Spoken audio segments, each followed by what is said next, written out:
I have a planetary system. This video is purely for entertainment and does not infringe on copyrights or laws. The rights to the novel and image belong to the original author. We do not claim ownership.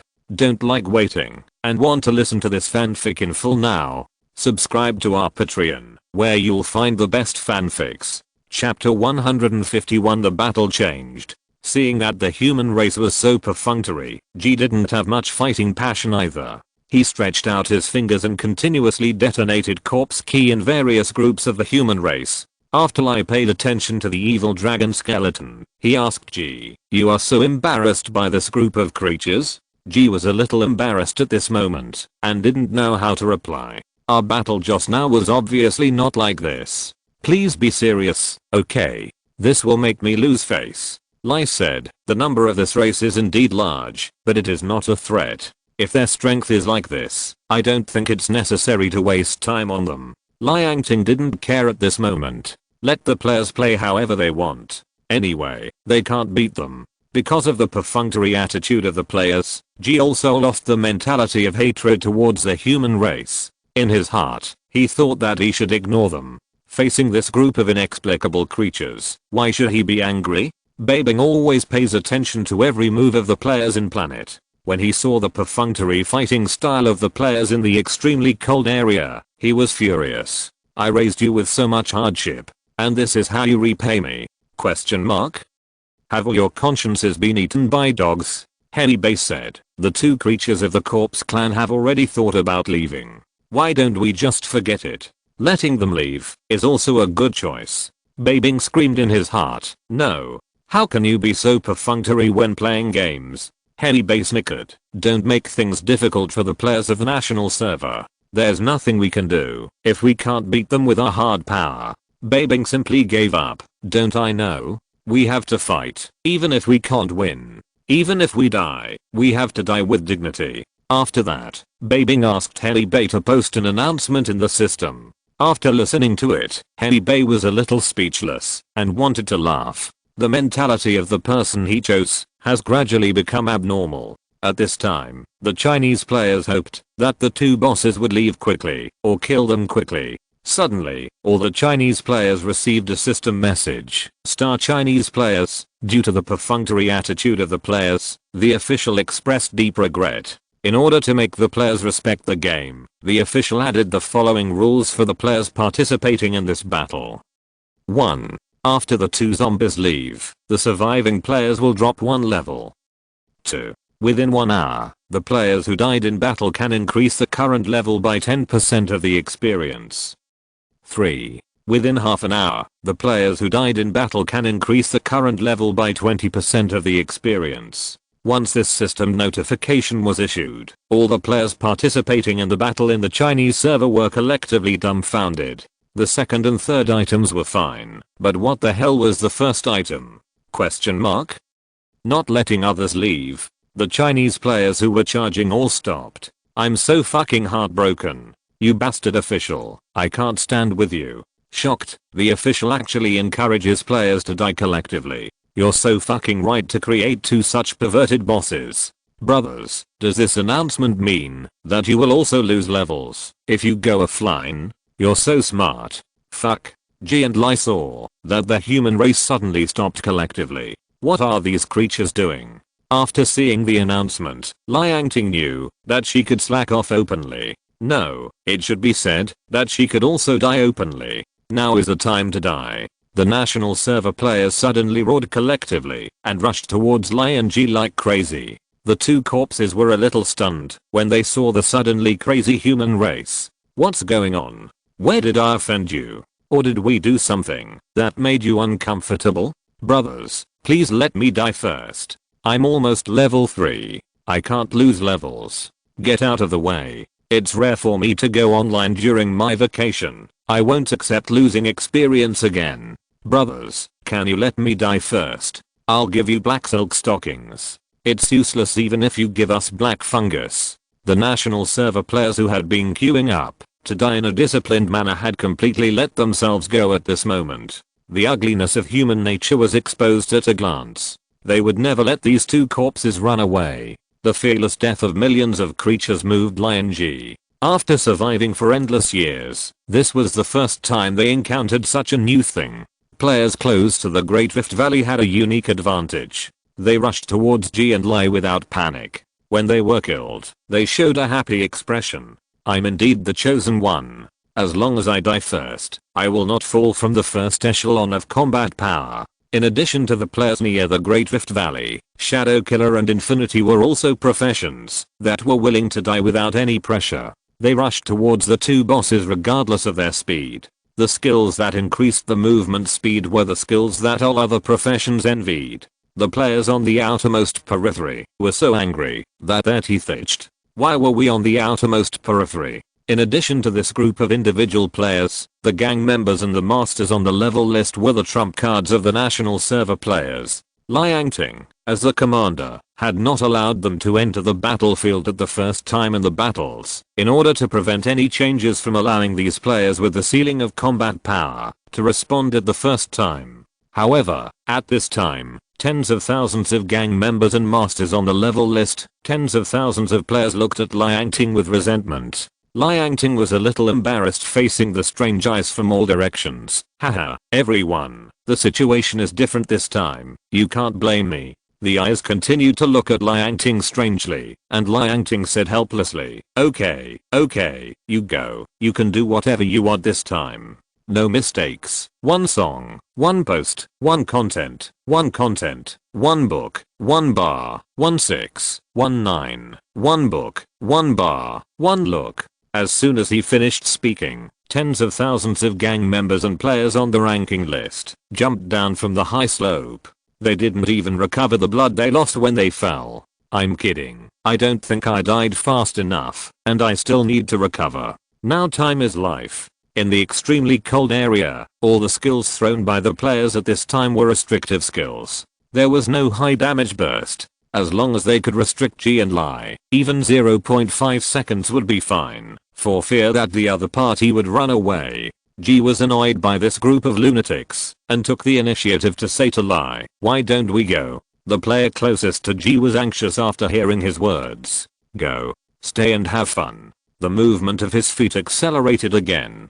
Lai observed thoughtfully. After the death of this group of human race, there was not a trace of corpse key left, and even the corpse disappeared. This is not corpse science. Facing Ji's words, Lai hesitated a little, and Ji continued, I know what you are thinking. The death of these creatures will not give us any feedback. We can't get any benefit from them. I have tried it many times before. Lai nodded. In this case, let's go. No. Please. You have no martial ethics. How can you leave in the middle of a battle? You can't be irresponsible. Can you stay a little longer, please? Hurry up, hurry up. I didn't eat, just to let you kill me, and now you tell me you want to leave. Are you a human? Ji and Lai clearly felt that the human race was anxious. But why? Why are you so anxious? I'm going to let you go. Shouldn't you be grateful?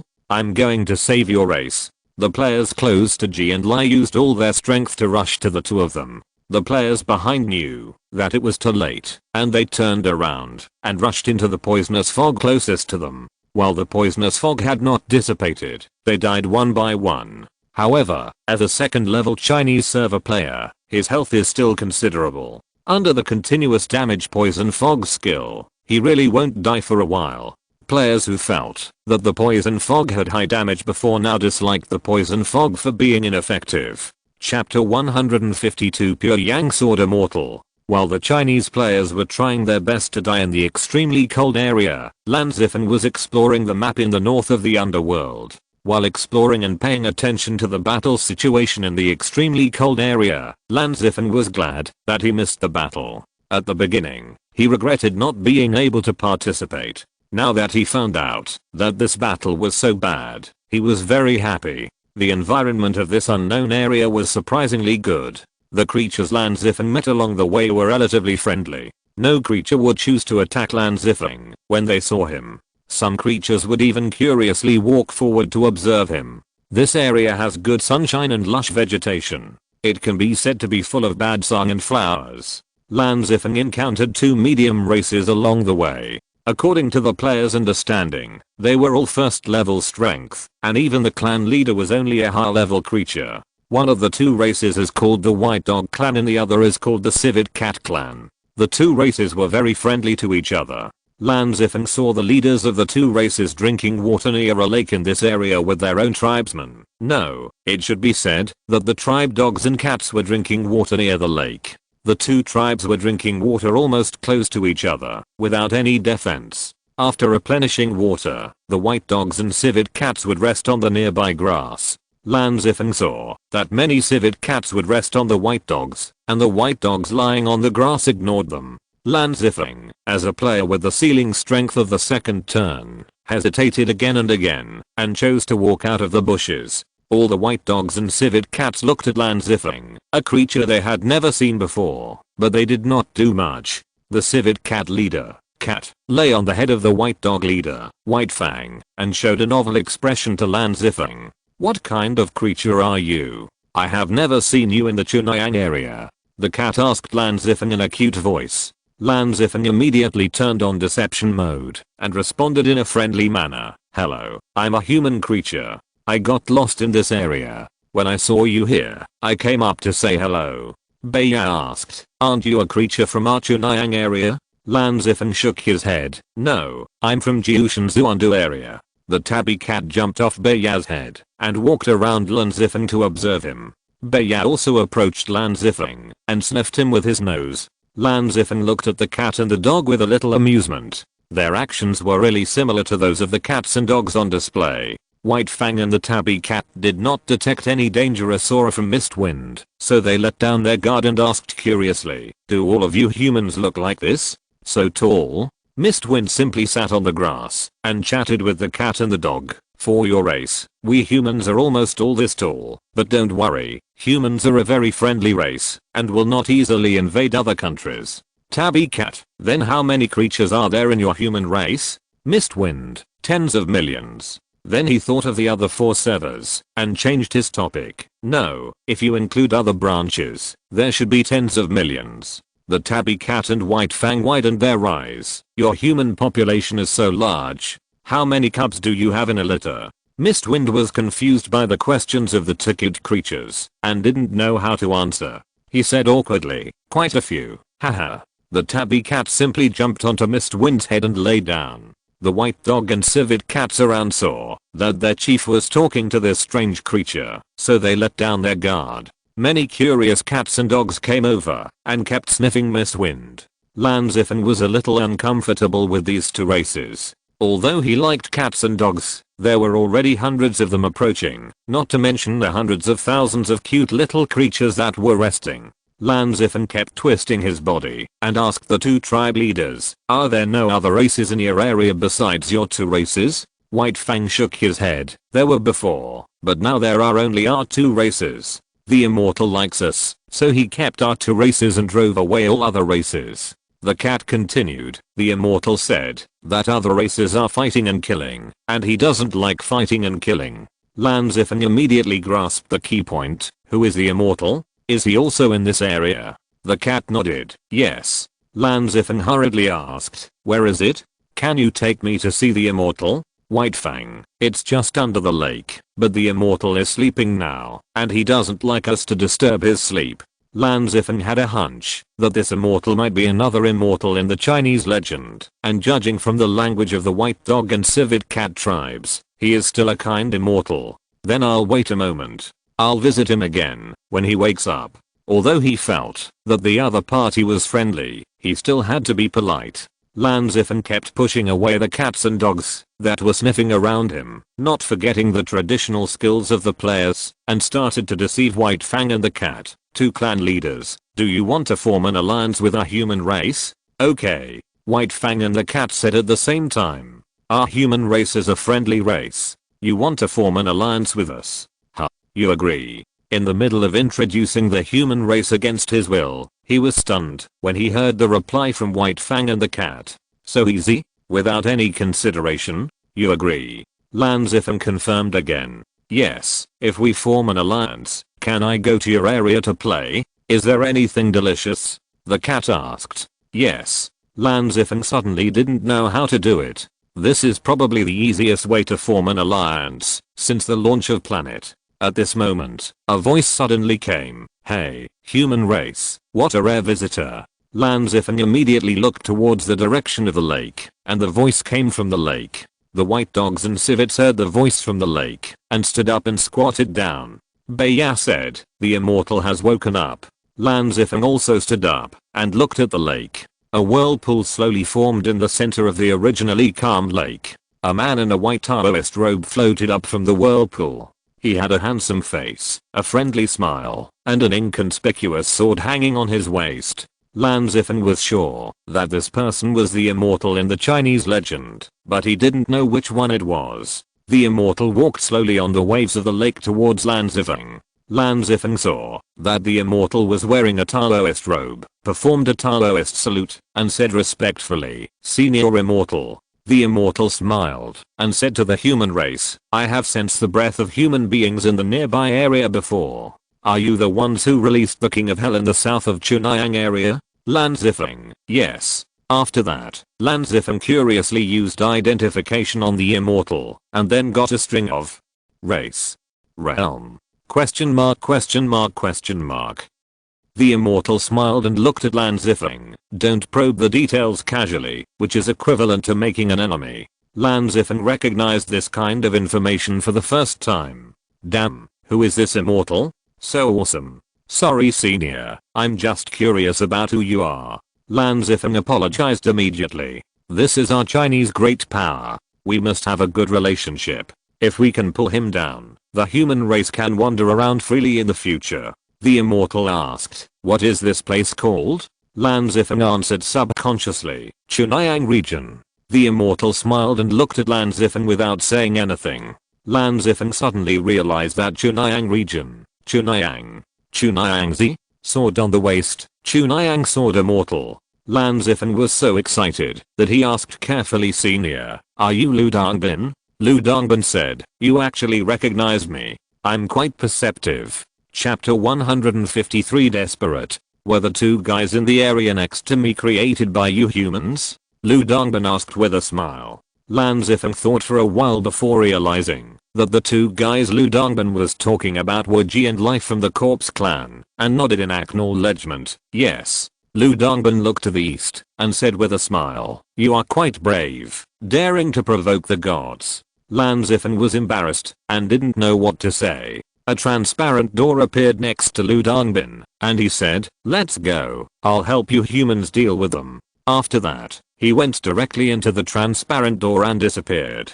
Lan Zifeng was stunned and hurriedly followed him, disappearing into the Pure Yang area. The white dog and civet cat sitting nearby lay down to sleep again. In the extremely cold area, the national server players were already desperate because Lai had already opened the space door at this time and stood in front of the door and said to Ji, "Let's go. What you should do most now is to restore your strength."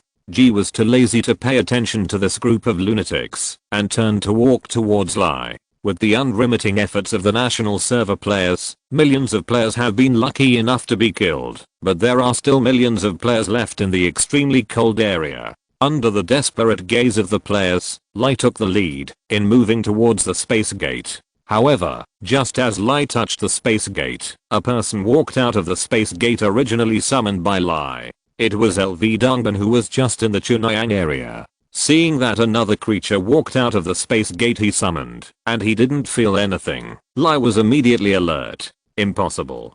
Who is this? Question mark? Chiang tribe? No, even the patriarch of the Chiang tribe doesn't have this strength." Everyone looked at this unfamiliar creature in astonishment, thinking it was Lai's friend. After all, it came out of Lai's space gate. Lan Zifeng also walked out of the space gate and stood behind LV Dongbin. The players and the two villains present saw that there was an extra human. The players were just stunned, but Lai and Ji were furious. A human. LV Dongbin's aura was extremely restrained. Lai and Ji did not feel the majesty of his strength level from him. However, the two gods of the Corpse clan were not stupid. They could walk out of the space gate summoned by themselves silently. Their strength was definitely above their own. Lai, who was always vigilant, said, "Who are you?" The players already knew who the great god was. After Lan Zifeng appeared, he immediately informed the world channel of the great god's information. Fuck, the founder of Dunding sect. Why can't I recognize his information? It's all a string. It's a close call. I almost let these two goblins run away. It's so exciting to jump back and forth between levels. This feeling is exactly the same as when my wife caught me smoking. Should we go up and give it to him now? Yes, the opportunity cannot be missed. The damn official will not give us a great god to help us for no reason. While the players were talking nonsense, LV Dongbin ignored Lai's words, disappeared out of thin air, and appeared again from behind G. This action completely convinced Lai and G that the strength of this creature was definitely one level higher than their own. This kind of casual short distance teleportation was not something that gods could do. The two corpses had completely lost the desire to fight and wanted to escape. G planned to escape the moment he felt the creature appear behind him, but LV Dongbin gently placed his hand on G's shoulder. This slight action made G feel as if a mountain was pressing him down, and he could not move. At this time, a butterfly emitting a faint light flew from nowhere and landed on LV Dongbin's shoulder. LV Dongbin looked at the butterfly curiously, and the next second he suddenly realized and laughed to himself. So that's it. Interesting human race. Looking at G, who was suppressed by himself, he immediately got a lot of familiar auras. The Taoist sealing technique has just broken the seal. This is the aura of Fengdu. There is even the aura of King Niu. It seems that you have experienced a lot, little guy. LV Dongbin smiled. Lai saw that this creature suppressed G, but did not take action, and hurriedly said, "Senior, can you let us leave?" Lu Dongbin shook his head and smiled. "You can leave, but he can't." G suddenly wanted to cry. "Why can Lai go but I can't? Obviously, my current strength is only at the level of Holy Spirit." Lai immediately asked, "Why?" Lu Dongbin explained in a friendly manner, "You don't have too many ties with our human race and Taoism, but you have the seal of our two Taoists on your body, and it has been broken twice." Hearing the words of this creature, G immediately knew that he was also a Taoist creature, and immediately became anxious. "You Taoists have sealed me twice. Why don't you let me go?" Lu Dongbin sniffed the Taoist breath on G's body, and G's scalp numbed. After sniffing, Lu Dongbin said, "No, if you leave immediately after you break the first seal of the green ox, you will be considered to have gotten rid of this disaster, but you didn't, but chose to attack the human race, which deepened your bond with our Taoists and the human race, so I can't let you go." Lai and G were already confused. It was the first time they heard such a domineering explanation. It was simply unreasonable. However, compared to the green ox and the emperor of Fengdu, the creature in front of him could obviously communicate. Lai hurriedly said, "Senior, what do you want to let G go?" G's eyes were already filled with tears. If this creature sealed himself again, it would be the third time he was insulted. Hearing Lai's question, G looked at Lu Dongbin with hope. No mistakes in one song, one post, one content, one book, one bar, 1619, one book, one bar, one look. Lu Dongbin smiled and said, "Your bond with the green ox ended when you broke the seal. Your bond with Fengdu also ended with the help of your companions. Your bond with the human race can only end with the human race." G was confused again. "What do you mean?" Lu Dongbin patiently explained, "You have killed so many human beings.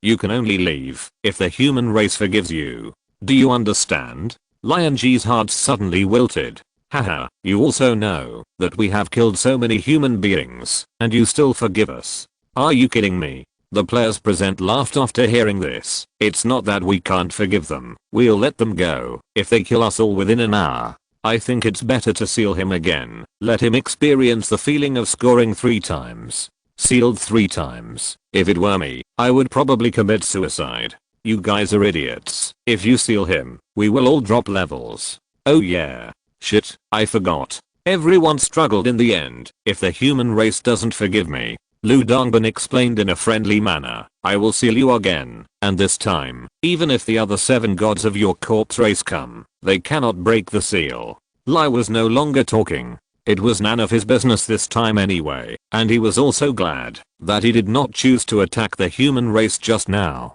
Everyone looked at Lu Dongbin in despair, but got nothing in return, except a friendly smile. They shouted in despair, "Lai, kill me. I will never be sealed again. Lu Dongbin advised, why don't you try to get the forgiveness of the human race? Maybe they will choose to forgive you? Everyone shouted in despair, do you think the human race will choose to forgive me? I have slaughtered millions of their lives. This is a mortal enemy. After that, he shouted in the direction of the human race, will you forgive me? All the players present answered at the same time, yes. Everyone shouted at Lu Dongbin, listen. They said they would.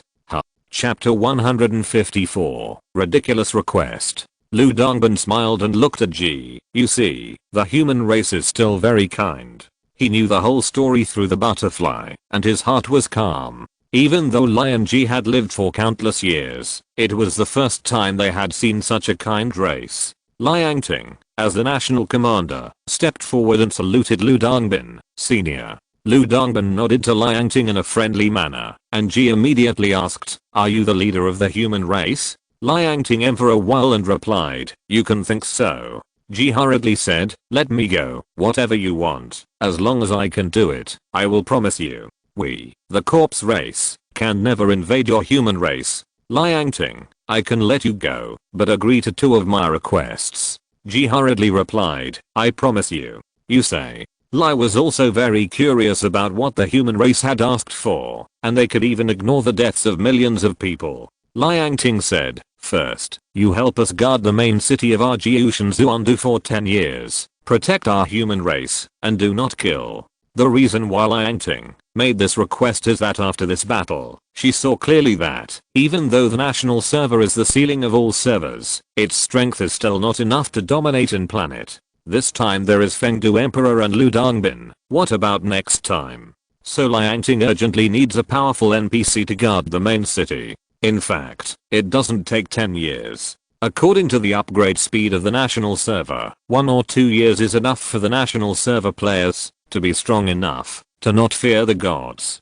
After listening to Liang Ting's words, Lion Ji were a little surprised, not because it was difficult, but because it was too simple. Compared with being sealed for countless years, 10 years is simply too simple, and Ji does need some time to recuperate. 10 years is not too long, which is enough to heal the injuries. Ji was ecstatic, and responded without hesitation, I promise you. Liang Ting knew that Ji would not refuse, and then said the second, there is another condition, which is that you have half an hour to kill all the human races present.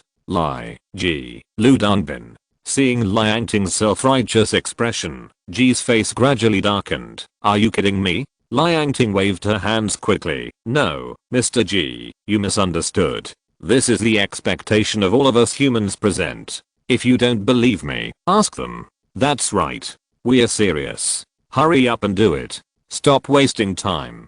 Be a man. Why are you dragging Korean upstairs? Fuck Korean. That's fucking Japanese. Psycho. Millions of national server players were in an uproarious mood and were extremely enthusiastic. Liang Ji saw that their eyes were full of light. Liang Ting knew that her request was ridiculous and even a little perverted, but she couldn't not express her opinion. Time is life. Reward experience for hanging up within 2 hours. It's been more than an hour. Master Ji, if you don't believe it, you can ask Senior Lu. He can testify for our human race. Liang Ting directly put Lu Dongbin on the stage. Liang Ji looked at this powerful creature. How could you testify under such perverted conditions and treat us as psychopaths?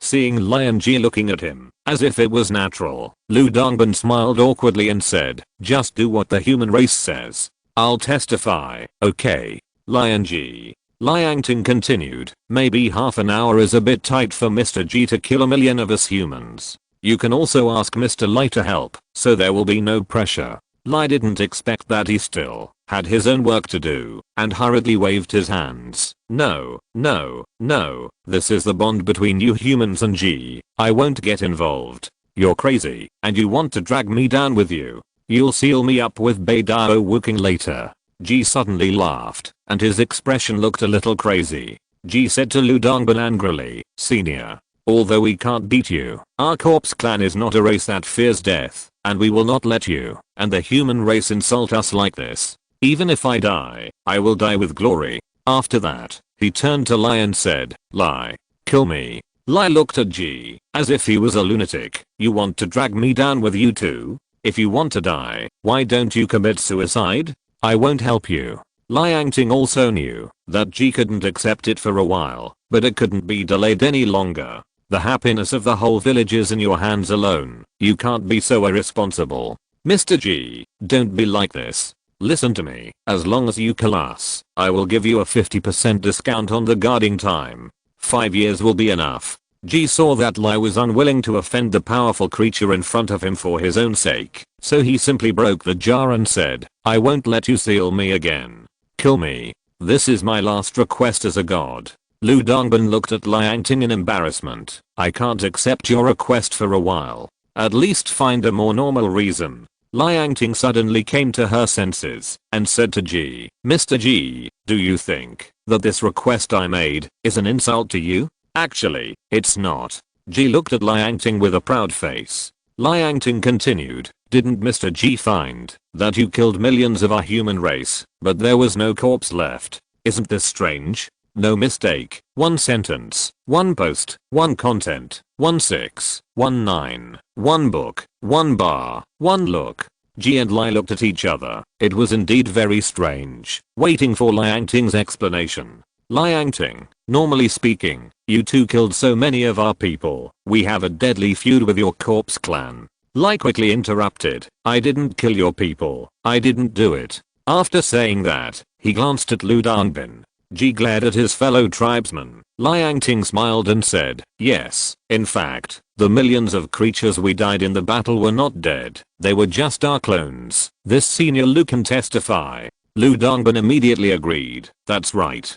G and Lai felt that what the human in front of them said made sense. Otherwise why would the death of millions of creatures not leave a corpse or a trace of corpse key? This was unheard of. Liang Ting, so strictly speaking, Mr. G, you didn't kill any of our human beings. G, if that's the case, then why did you ask me to kill the human beings here? Liang Ting explained. Did Mr. G and Mr. Lai sense that there is a main city in the south? G and Lai nodded one after another, and Liang Ting said, that is the main city of our human race, called Jiushan Zuandu Main City. When Lu Dongbin heard Liang Ting say that the main city of the human race is called Jiushan Zuandu, he glanced at her.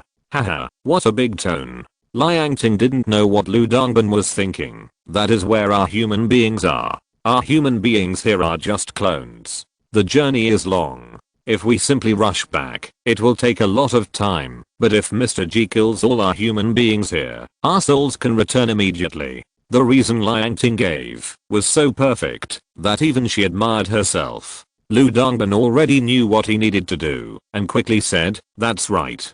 G, then why don't you commit suicide? Liang Ting didn't even think about it and said as a matter of course, the ancestral teachings of the human race do not allow us to kill each other. Lu Dongbin, that's right. G hesitated after hearing this, and it seemed to make sense. Liang Ting counted the time left and said anxiously, Mr. G, don't think about it anymore. As the saying goes, practice makes perfect. Why don't you try it? G looked at Lu Dongbin, who smiled and said, I swear, I won't do anything to you, just because you kill a human next time. After listening to Lu Dongbin's assurance, G finally nodded.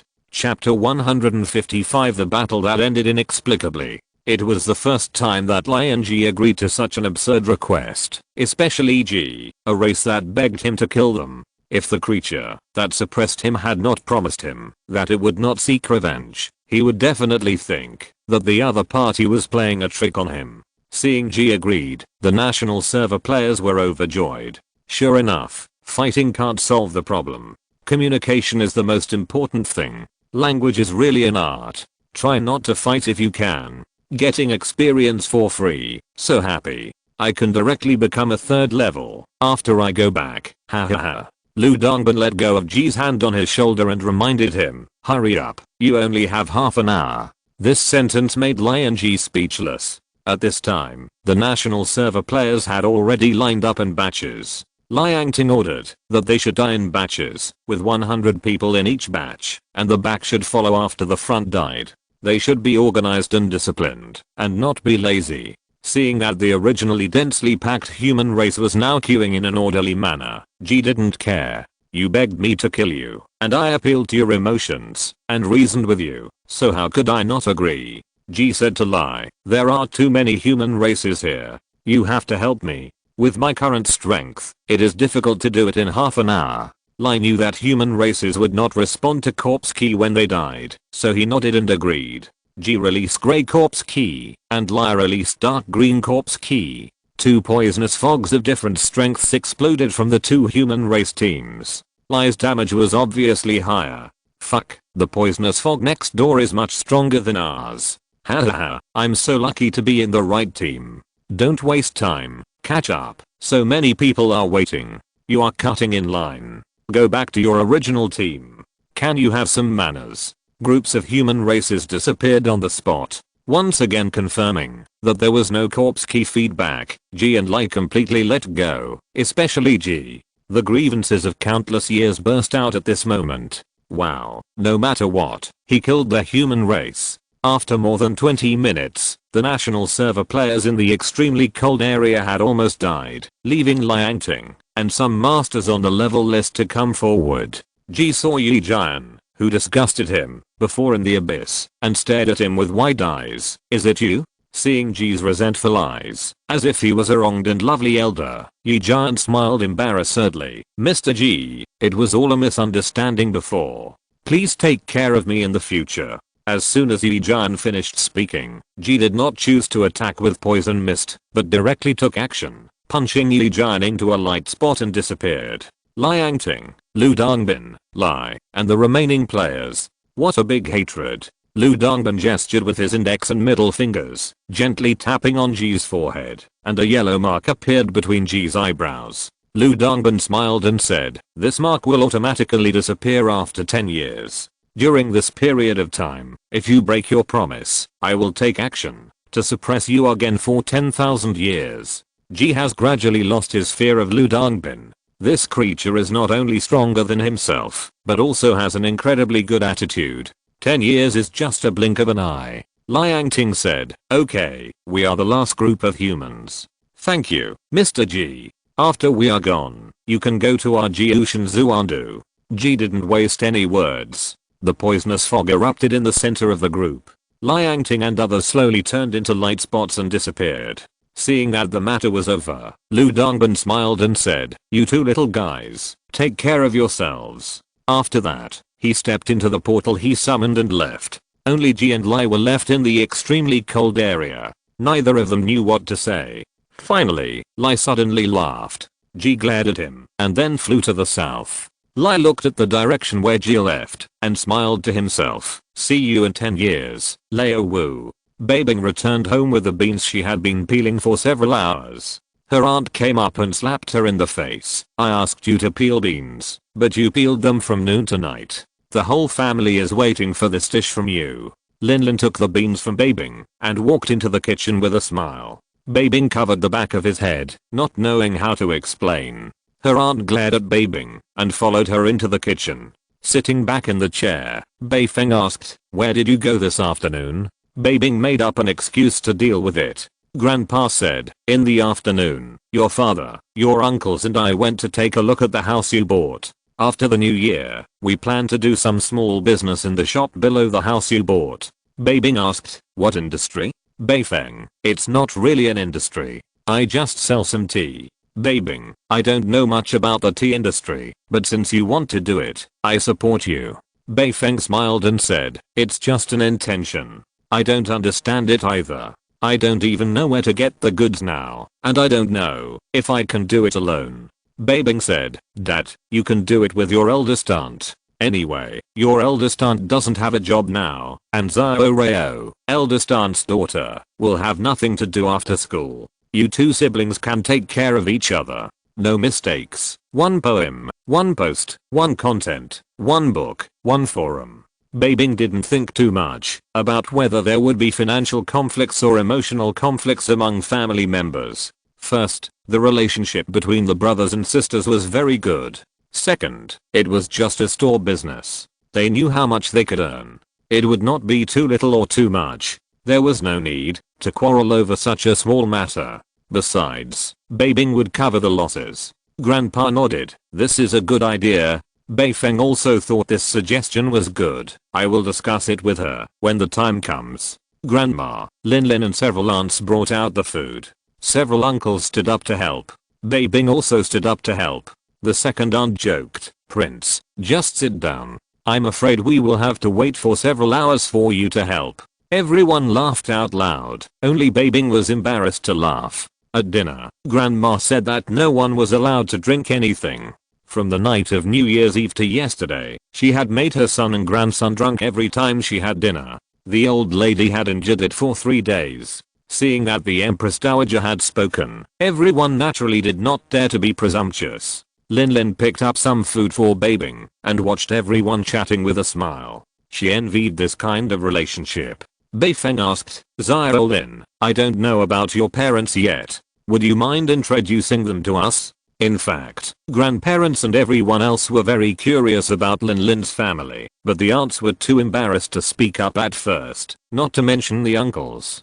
Grandparents were very satisfied with Lin Lin, as long as they treated their grandson well. They didn't care about the family's wealth or poverty. As Bai Feng is Bai Bing's father, it was most appropriate for him to ask this question. Lin Lin looked at everyone looking at her, put down her bowl and chopsticks and said, my dad is an archaeologist. He seldom comes home throughout the year. He spends most of his time outside researching objects and subjects. My mom is my dad's colleague, and she has been with my dad since we got married. Bai Bing knew about Lin Lin's family situation on the first day they started dating. Although he never asked, Bai Bing knew everything clearly through Bai Bing. The eldest aunt laughed and said, it's amazing. Your parents are scholars. Bai Feng said at this time, Xiao Lin, uncle will be honest. You know my situation. Your parents won't object to you and Bai Bing being together, right? Lin Lin shook her head and said with a smile, no, uncle. My parents often say that children and grandchildren have their own blessings. As long as I like it and my boyfriend treats me well, that's enough. Bai Feng breathed a sigh of relief. That's good. Seeing that Bai Bing was not curious at all, Lin Lin asked Bai Bing, you haven't asked me these before. Aren't you curious at all? Bai Bing paused for a moment, not curious. Lin Lin hurriedly asked, why? Bai Bing smiled and said, children and grandchildren have their own blessings. As long as I like it and my girlfriend treats me well, that's enough. Lin Lin blushed immediately and the family members at the table laughed. If you're listening to this novel on a channel other than Fanfic World, it means they downloaded and uploaded it without effort. We cordially invite you to visit our channel, Mundo Fanfic Novelos. There you'll find the original version of this story and you can explore many other novels of various genres. We're waiting for you to immerse yourself in a world of incredible novels.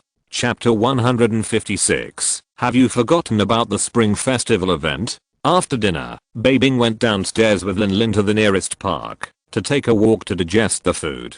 From New Year's Eve to now, only today did not get drunk, and he did not have a good talk with Lin Lin. The two of them walked hand in hand under the moonlight. In the game, after experiencing the sudden battle of high load, the players who had nothing to do after dinner went to play the game.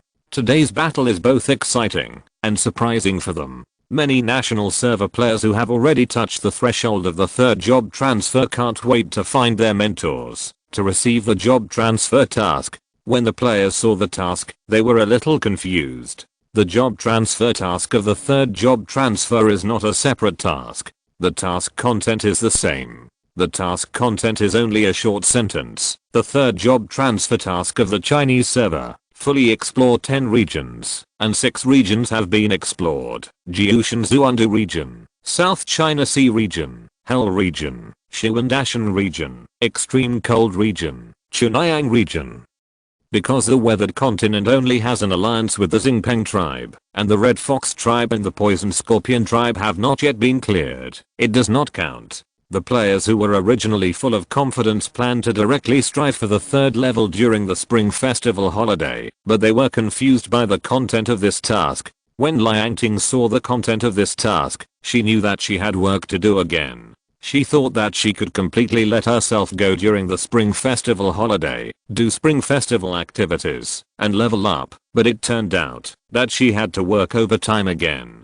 During the Spring Festival, European servers, Southeast Asian servers, Korean servers, and Japanese servers can still descend on the Chinese server through time and space cracks. In today's battle, I learned that many players in the Chinese server have reached the 3rd level. They were very jealous and came to investigate and accumulate experience to prepare for the 3rd level of their own server in the future.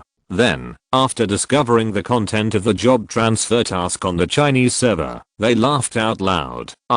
It seems that it's useless, even if you reach the level. It's comfortable. It's okay. Take your time. Don't rush. It's just 10 regions. It will be quick. Calm down. Seeing the players on other servers talking sarcastically on the cross-server channel, the Chinese server players were not angry. The more you gloat over misfortune now, the more miserable you will be in the future. Except for the European server, that has cleared the Yunhei forest. Which of your servers has cleared it? By then, your 3rd job transfer task will also unlock 10 regions. Let's see if you can still laugh.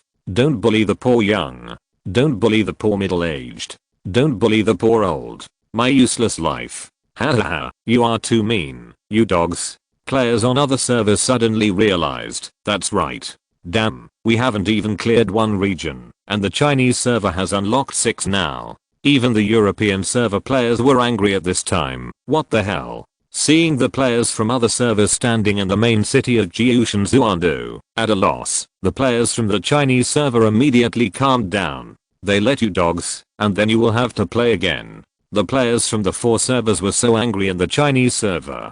Suddenly, a Nyan Beast refreshed in Jiushanzuandu. Under the stunned expressions of the Chinese server players, the Nyan Beast showed a puzzled expression. Why are you looking at me like that? Isn't it the Spring Festival event? Let's get excited. The players from the Chinese server suddenly remembered. Oh, that's right. It's the Spring Festival event period now. The system prompt before was to pause instead of end.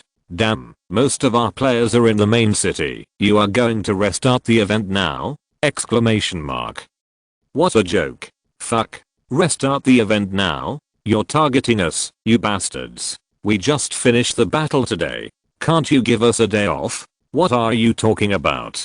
Run. After seeing the Nyan Beast, the players on the 4 servers suddenly remembered something, and then looked at the Chinese server players in front of them with lewd smiles. Damn it, I told you to be arrogant, but Leo Hei can't let you run away this time. I'll just take care of the Chinese server. Get them. Whether we can delay the pace of the Chinese server's 3rd transformation depends on these few days. I don't care about the upgrades these 2 days. I'll just get you.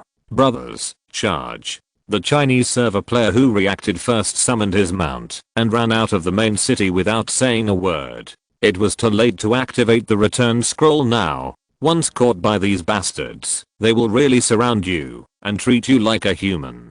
Brothers, don't be impulsive. I promise to help you explore when the time comes. That's right, there's no need. You've been chasing us for 3 days. If you keep chasing me, my girlfriend will be jealous. Just chase us from Baikyo Garden to Sanwei Bookstore. Zibber. Fuck. No mistakes. 1 post, 1 content, 1619, 1 book, 1 bar. The national server players were talking about reason while running, but the 4 server players behind them didn't care about that. They charged at their mortal enemies. At this time, the activation and the ones who were nurturing were startled by the noisy sound outside. Fukai took the spirit crystal of Mingjia and gave it to Jiho. Jiho didn't refuse it hypocritically. After all, it was related to his life. He took the spirit crystal with a complicated face, swallowed it and absorbed it directly. Jiho, I owe you a life. Fukai was unmoved. You owe the human race a life. Jiho muttered to himself, human race. Fukai had been with the human race for a long time and had learned a rough outline of their bad habits. He used his deception skills. If you have nowhere to go in the future, you can stay with the human race. Jiho laughed and said, do you think the human race will accept me? I have killed so many of their lives. Fukai made a TSK. The human race does not care about death. If you don't believe it, you can stay and observe for a while. Jiho asked, Brother Fukai, why are you staying here? Fukai thought for a while. I have nowhere to go, and it just so happens that the temperament of the human race suits my taste, so I just stayed. Jiho nodded. Since you are here, brother Fukai, I will stay too.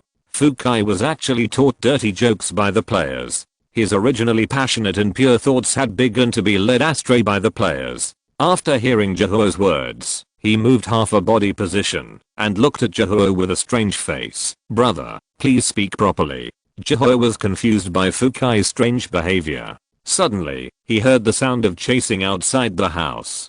Jiho became nervous. Enemy attack? Fukai said nothing. Don't worry about it. This is caused by the human race themselves. Jiho sensed the situation outside and said to Fukai, Brother Fukai, the human race outside is killing each other. Shouldn't we care? Fukai shook his head. Don't worry about it. You will get used to it after staying for a long time. They often do this. You have never seen a big snake pooping. You don't know anything. Jiho was a little confused by Fukai's retort. You are indifferent to the human race killing each other for no reason? Is this what you said about your personality? Exclamation mark. Will you also mess with me for no reason? Exclamation mark.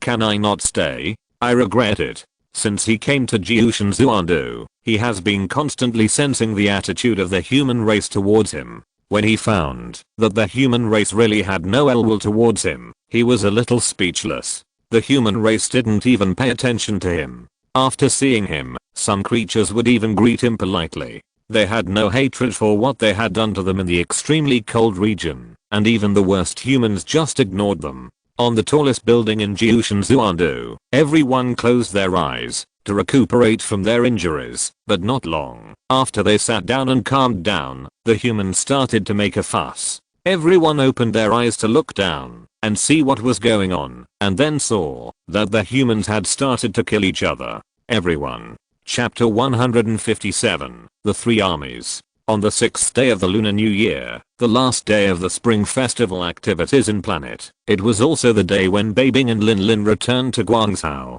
After lunch, Bai Bing and Lin Lin walked out of the house with their luggage. Grandpa, Grandma, Father, and Sister sent Bai Bing and Lin Lin out of the community. Bai Yuan hugged Bai Bing reluctantly and said, Brother, when will you come back? Bai Bing squatted down and hugged his sister, wiped the tears from the corners of his sister's eyes and smiled. Yuan must go to school obediently, and brother will come back during the holidays. Grandma held Lin Lin's hand and kept telling her things. Lin Lin was also reluctant to say goodbye to her grandmother. Grandpa picked up Bai Yuan and said, Okay, brother and sister-in-law are leaving. Say goodbye to brother and sister-in-law. Bai Yuan pouted and said goodbye to Bai Bing and Lin Lin. Bai Feng picked up their luggage and put it in the trunk of the taxi and said to Bai Bing, report to us when you arrive. Getting in the taxi, Bai Bing said to Bai Feng, I'm leaving. Dad, you take good care of grandpa and grandma, and you should take care of your health. In Planet, after the spring festival event, the Chinese players began to sweep the surrounding areas. The European players were completely stimulated by the 3-turn missions of the Chinese players. The European players who had just cleared the Yunhei forest area were divided into 4 groups and continued to explore from the 4 directions of southeast, northwest, and northeast. The Korean and Japanese servers continued to unlock the various races in the local area, intending to clear the local area as quickly as possible. The most tragic was the Southeast Asian server, which was really a hell server. It was attacked by various large and small tribes around it, and every day was spent either fighting or being hit. At noon, Liang Ting teleported to the vicinity of the Xingpeng tribe in the Fenghua continent. This time, the Chinese players dispatched 1 million second-turn sealing players, intending to completely clear the Fenghua continent. Before departure, Liang Ting had already arranged that the Chinese players were divided into 3 armies. The first army was led by Liang Ting, and all the members were second-turn sealing players. They had a friendly exchange with the Red Fox and Scorpion tribes of the Fenghua continent. The receiving unit was the Xingpeng tribe. The second army is led by Nongjun, whose members are all gang members of the national server. They are also the second-turn sealing combat power, with a number of 100,000. Although the number is not as large as the first army's 1 million, the second army wins in discipline and discipline. In the past, they fought as surprise troops, and the commander of the Second Army, Nangjun, is also a veteran who can run in with this army well. The task of the Second Army is to explore the unknown area near the extremely cold area. Previously, a Fudo player told him that there is a tricky high-level race there, the Mandrills. The Third Army is led by Fukai and Ghuo, whose members are all second-turn individual players of the national server, with a staggering number of 2 million. The task of the Third Army is to go to the Silver Fire area, which is Ghuo's hometown, to consult the Yinling. If the consultation fails, it will be harassment. For this task, Ghuo has no psychological pressure. Anyway, he has no feelings for the Yinling tribe. Seeing that the commander of the human race actually handed over 2 million human creatures to this former enemy, Ghuo was moved in his heart. What a broad mind. In fact, there is also a Fourth Army, which is all players below the second level. Their mission is to cross the South China Sea and go to the surrounding seas, to form alliances with all the races that can be allied, and to offend all the races that can be offended. Liang Ting sent this task casually. Anyway, she didn't have much hope for them, so she didn't take the Fourth Army seriously. As the ceiling of the national server's combat power at this time, Liang Ting originally planned to invite him to come out of the mountain, but later thought about it. At the beginning, she invited Ji to Jiuxiang Sandu, just to let him guard the main city, and didn't say to help bully people, so she gave up. Liang Ting and millions of national server players arrived at the habitat of the Xingpeng tribe through the teleportation array. Liang Ting had previously sent people to the Xingpeng tribe to inform them of the planned itinerary. Peng Xin was perched on the tallest tree. Seeing millions of human beings appear out of thin air near the habitat, he felt awkward in his heart. The enemy that was so weak back then has now made the Xingpeng tribe afraid. Even if the Xingpeng tribe mobilizes all its forces now, it cannot defeat the millions of humans in front of it, not to mention that Peng Xin knows that the number of creatures here is only a part of the human race. The Xingpeng people around are wary of the sudden human creatures. Liang Ting saw Peng Xin jumping down from the sky and greeted him politely. "Chief Peng, I'm sorry to bother you this time."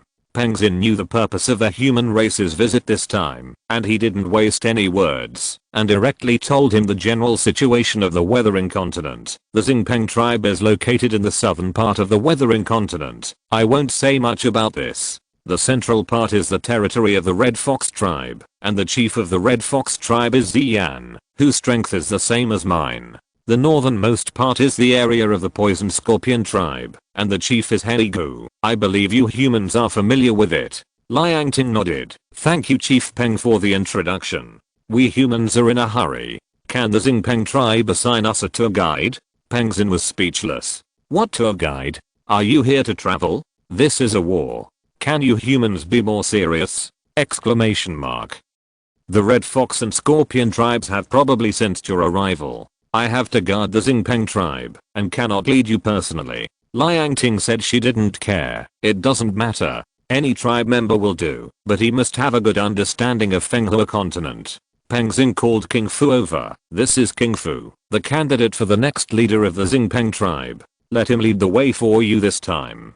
King Fu was a little uncomfortable. Is this still the human race that went to war with the Xingpeng tribe? The momentum emitted by the millions of human beings in front of him is many times stronger than before. No mistakes. One post, one content, 1619, one book, one bar, one look. The players of the First Army were already eager to move. Can you hurry up? My sword is thirsty. I have an appointment with a technician to come to my house tonight. There are only 2 high-level races. Just crush them all the way. Does the technician have resources? It's easy to defeat them, but it's hard to subdue them, dear. After Liang Ting and Peng Xin exchanged pleasantries, they divided the assassin profession into 4 troops, each with 100 people, and explored forward from 4 directions. If there were many enemies, they would track and send coordinates, and if there were few, they would just defeat them directly. 400 shadow killers and endless professions came out to summon the Tiger Year Mount and ran away with the whoosh according to the planned plan. Liang Ting marched directly in the direction given by King Fu, intending to crush them all the way in the simplest way.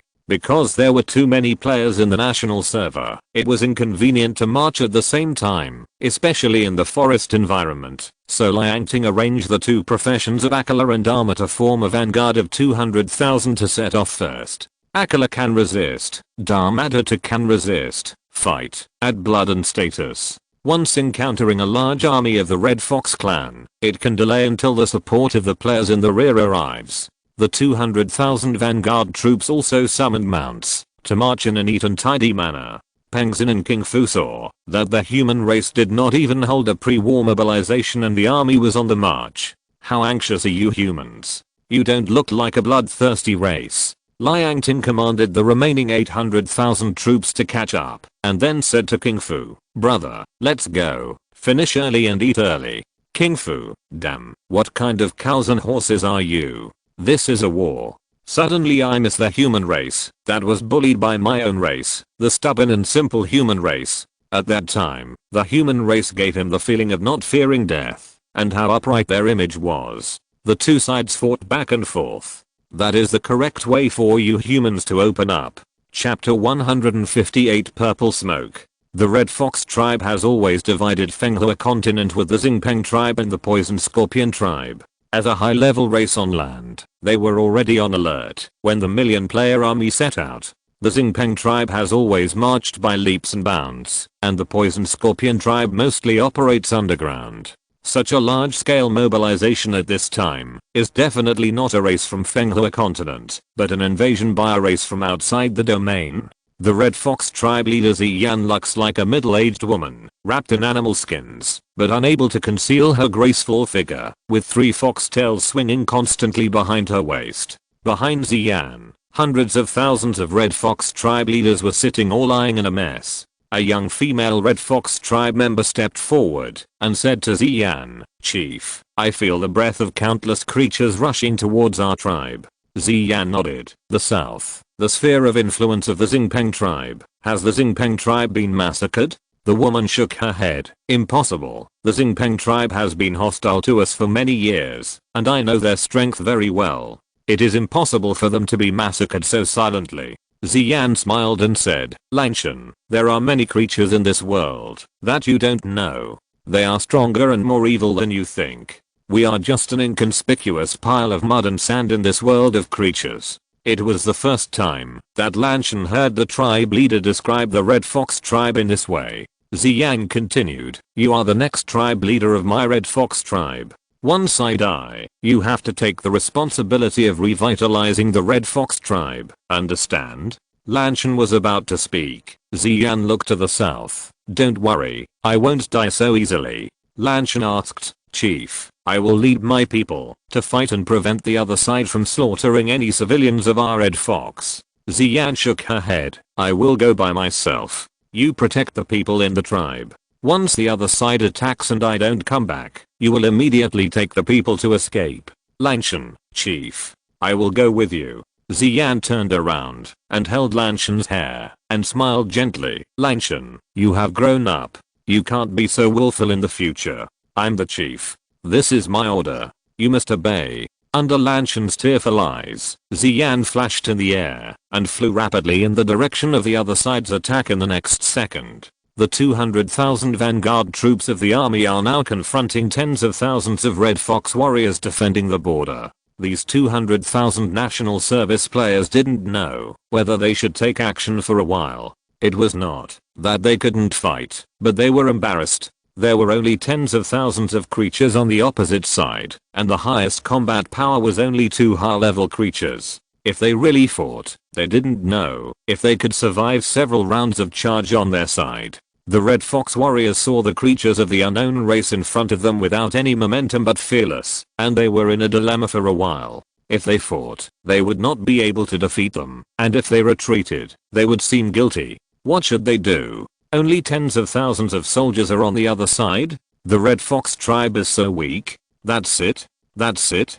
How did they divide the world with the Xingpeng tribe? I guess they rely on being cute. You know what? Those red foxes lying on their heads are quite cute. It's a pity that there are no cinnamon, star anise and bay leaves. After receiving the feedback from the vanguard, Liangting asked them to wait in place first, and then asked the 4 reconnaissance troops to continue to move north. Ziyang quickly arrived at the confrontation point between the two sides, and was a little puzzled to see that the 200,000 creatures of the unknown race did not launch a charge against her own people. The soldiers on her border would definitely not be able to withstand the charge of the other side, but the amazing thing is that the other side chose to wait. What does it mean? So cautious? Suddenly, Ziyan felt that there was a huge amount of creatures behind these 200,000 creatures of the unknown race moving towards this side, and her face was very ugly. Oh, did you see that woman in the sky? TSK, TSK, TSK, with such a figure and such a beautiful face. It's incredible. I'm going to call and cancel the technician who will come to the door tonight. Don't stop me, no matter what you say, I have to take the lead this time. If you want to touch my sister, step over me first. It shouldn't be difficult, you're so short. Ziyan originally planned to communicate with the 200,000 creatures in front of her, but now she finds it unnecessary. These 200,000 are just the vanguard army, and the ones behind are the main force. With such a huge fighting force, I guess I wouldn't bother to negotiate. No wonder the Xingpeng tribe was slaughtered. It took the rear army nearly half an hour to rush to join the vanguard. As the commander, Liangting saw the Red Fox tribe in the air at the first time. King Fu kept staring at Ziyan. She is the leader of the Red Fox tribe. Liangting didn't need King Fu to introduce her. She identified Ziyan the first time she saw her. Ziyan, Red Fox tribe, Nine-tailed Fox tribe branch, middle stage spirit, omnivorous. When Liangting walked by, millions of players made way for her. Ziyan had already seen that this creature was the decision maker of this race. However, this group of creatures did not show any awe or fear towards this decision maker. They just made way for her naturally and simply. You should be the leader of the Red Fox clan, right? Liangting asked Ziyan in a friendly manner. Ziyan also showed a friendly look, appeared not far in front of Liangting, and walked towards Liangting step by step. There is no mistake in the poem, the content, the book, and the forum. Ziyan observed the actions of the creatures of this race while walking, and found that they were not at all wary of her. They just stared at her blankly, and let her walk to their decision maker with confidence. What a brave race. What Ziyan didn't know was that the players of the national server ignored Ziyan's approach, because they were completely conquered by her charm. Oh my god, isn't this more elegant than a star?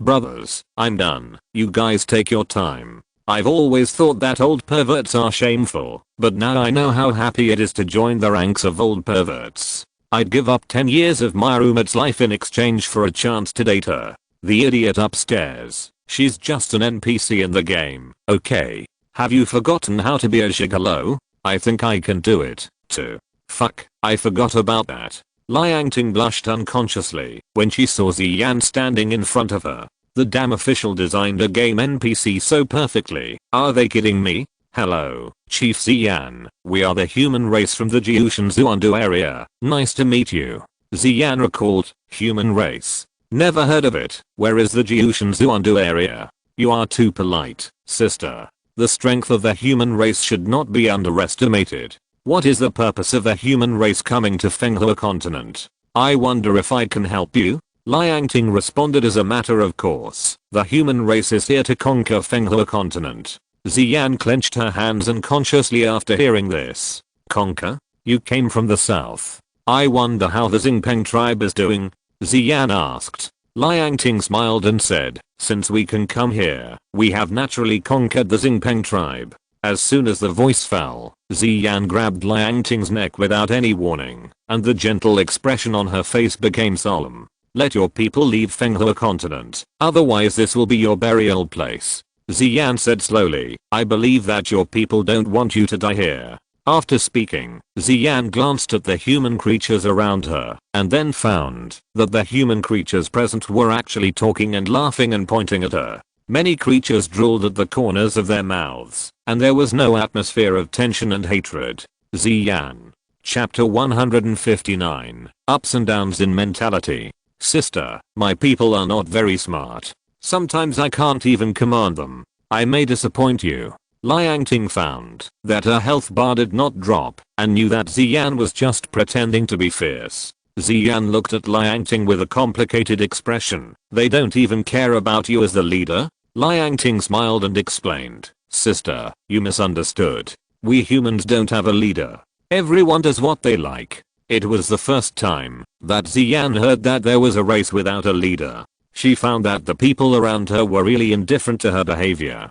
For a moment, she didn't know how to break the situation. Liang, sister, please let me go, you hurt me. Ziyan looked back at Liang with complicated eyes, and the latter continued, sister, if not for yourself, you should consider the Red Fox clan.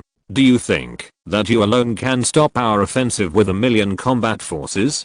Ziyan finally let go of her hand and said solemnly, that's right, killing you will not help much, but since you humans are determined to massacre the Fenghua continent, I believe the Poison Scorpion clan will be happy to form an alliance with our Red Fox clan. Liang hurriedly interrupted, sister, what are you talking about? When did I say I wanted to massacre the Fenghua continent? Ziyan stared at Liang. Sister, have you forgotten what you just said so quickly? Liang suddenly realized and couldn't help laughing. Sister misunderstood. What I said about conquest is not massacre, but alliance. Ziyan said expressionlessly. As you said, has Pengzhen of the Xingpeng clan also formed an alliance with your human race? Liang nodded. Yes. Ziyan do you think I'm stupid? Pengzhen is such a stubborn old man. He has been fighting against the Xingpeng tribe for so many years. It would be strange if they would agree to you. The next second, King Fu was pushed out by the players in embarrassment. Ziyan looked at him with a confused face. What's going on? Isn't this the next leader of the Xingpeng tribe? He was captured? Liang smiled and said, sister, the human race will never massacre any race for no reason. Even if it is a race that has made enemies with us, we will put aside our grievances and repay them with virtue. After all, it is better to resolve an enemy than to create one. Ziyan did not trust Liang words. After all, she did not know the habits of the human race, but she believed in King Fu's words. Although the Xingpeng tribe was stubborn, they disdained to deceive themselves. King Fu saw that the leader of the Red Fox tribe was looking at him, and the meaning was self-evident. He nodded and said, it's true. The Xingpeng tribe has formed an alliance with the human race. What is the price? Ziyan did not believe that there was no price. Liang continued, there is no price. The human race only needs a promise of non-aggression. Ziyan was a little confused. Is it that simple? Liang smiled and nodded. It's that simple. Why should I believe you? Liang glanced at the players around her. It seems that there is no need for me to lie to you. Ziyan also knew that she was a little stupid to ask this question, and gradually let down her guard. I don't understand. You humans traveled through mountains and rivers to Fenghua continent just to form an alliance? Liang started to deceive again. It's like this. Our ancestors of the human race have an ancestral precept that the younger generation of the human race should make friends with all races in the world. After all, one more friend means one more way. Ziyan was a little confused when she heard this simple and outrageous ancestral precept. The reason was very stupid, but she thought it made sense. Liang stretched out her hand and smiled. Sister, can we form an alliance? Ziyan didn't know what Liang meant by stretching out her hand, but seeing Liang harmless expression, she believed you for the time being. Anyway, it was just a promise of non-aggression, and the Red Fox tribe had no losses. Finally, she nodded, and then saw Liang's hand was still raised. After hesitating for a while, she stretched out her hand and touched it. Liang held Ziyan's hand tightly, and said with a smile, sister, we will be allies in the future. If you have any difficulties in the future, come to us humans. Ziyan felt Liang's enthusiasm, and was a little overwhelmed. Is this the etiquette of the human race? What a strange etiquette. At the moment, when Ziyan and Liang held hands tightly, they suddenly felt a strong energy fluctuation appearing in the Red Fox tribe. Ziyan turned back in shock. What's going on? Liang let go of her hand and said, sister, see you in the Red Fox tribe. Bye. Ziyan looked at Liang in shock. Millions of human beings around were disappearing in large numbers, and then she immediately felt the breath of a large number of creatures appearing in her own tribe. Sister Ziyan, I'm leaving first. See you later. Love you, you old perverts. Can you be more serious? What are you looking at? Isn't it enough for me to look at you? If you look at me again, I'll break up with you. Bah. Scumbag. Xian has realized that the disappeared human creatures have collectively appeared in the tribe of her Red Fox tribe. Her elegant demeanor has rarely become angry at this moment. No mistakes. One post, one content, 1619, one book, one bar. Human. You're kidding me. After awing, Xian was about to burst out with all her strength and rush towards the tribe when a voice came. Chief Xian. Xian turned her head and looked at King Fu, her anger overflowing. You are so brave. You actually lied to me. King Fu suddenly felt like 10,000 grass mud horses were galloping. What's wrong with your eyes? How did I lie to you? King Fu immediately handed over a return scroll. Chief Xian, don't be impulsive. This is what the human race asked me to give you. You will know it after you use it. Xian took the return scroll and said, haha, do you think I will still believe you? He activated the energy to destroy this thing. However, when the energy was just activated, the return scroll felt Xian's energy and resonated immediately. Before Xian could react, he immediately felt that he was wrapped in a wave of energy that he could not touch or grasp. After a few seconds of stunned, the surrounding scene instantly turned into a familiar scene. Is this his own clan land? How is it possible? Liangting saw Xian appear beside her and smiled. Sister, you look angry. Did someone offend you? Xian looked at Liangting woodenly, her mouth twitching. No, I'm not angry. Liangting continued. In that case, can I trouble my sister to explain to your people? They seem to be very wary of our human race. Lan Shan was already furious. This unknown race suddenly came, and the leader of the Xian tribe did not come back. She planned to fight with her life to cover the escape of her people. As a result, she found that her leader suddenly appeared in the center of the other race's creatures and chatted with them. Xian lightly jumped to the tribe. The Red Fox tribe was overjoyed to see that their leader was safe and sound. No matter how big the crisis was, their leader had a way to lead them through the difficulties, without exception for so many years. Xian comforted the creatures of the Red Fox tribe, and Liangting also received feedback from the reconnaissance troops at this time. The Red Fox tribe could at least communicate and negotiate, but the Poison Scorpion tribe seemed irritable. As soon as the reconnaissance troops entered the sphere of influence of the Poison Scorpion tribe, many members of the Poison Scorpion tribe emerged from underground to attack the reconnaissance troops. The originally small number of reconnaissance troops suffered a great loss, but fortunately they were all assassins with high agility. More than 10 players were killed, and the rest were withdrawn. Liangting had already anticipated the course of the next confrontation with the Poison Scorpion tribe. Since we can't communicate, let's talk about reason.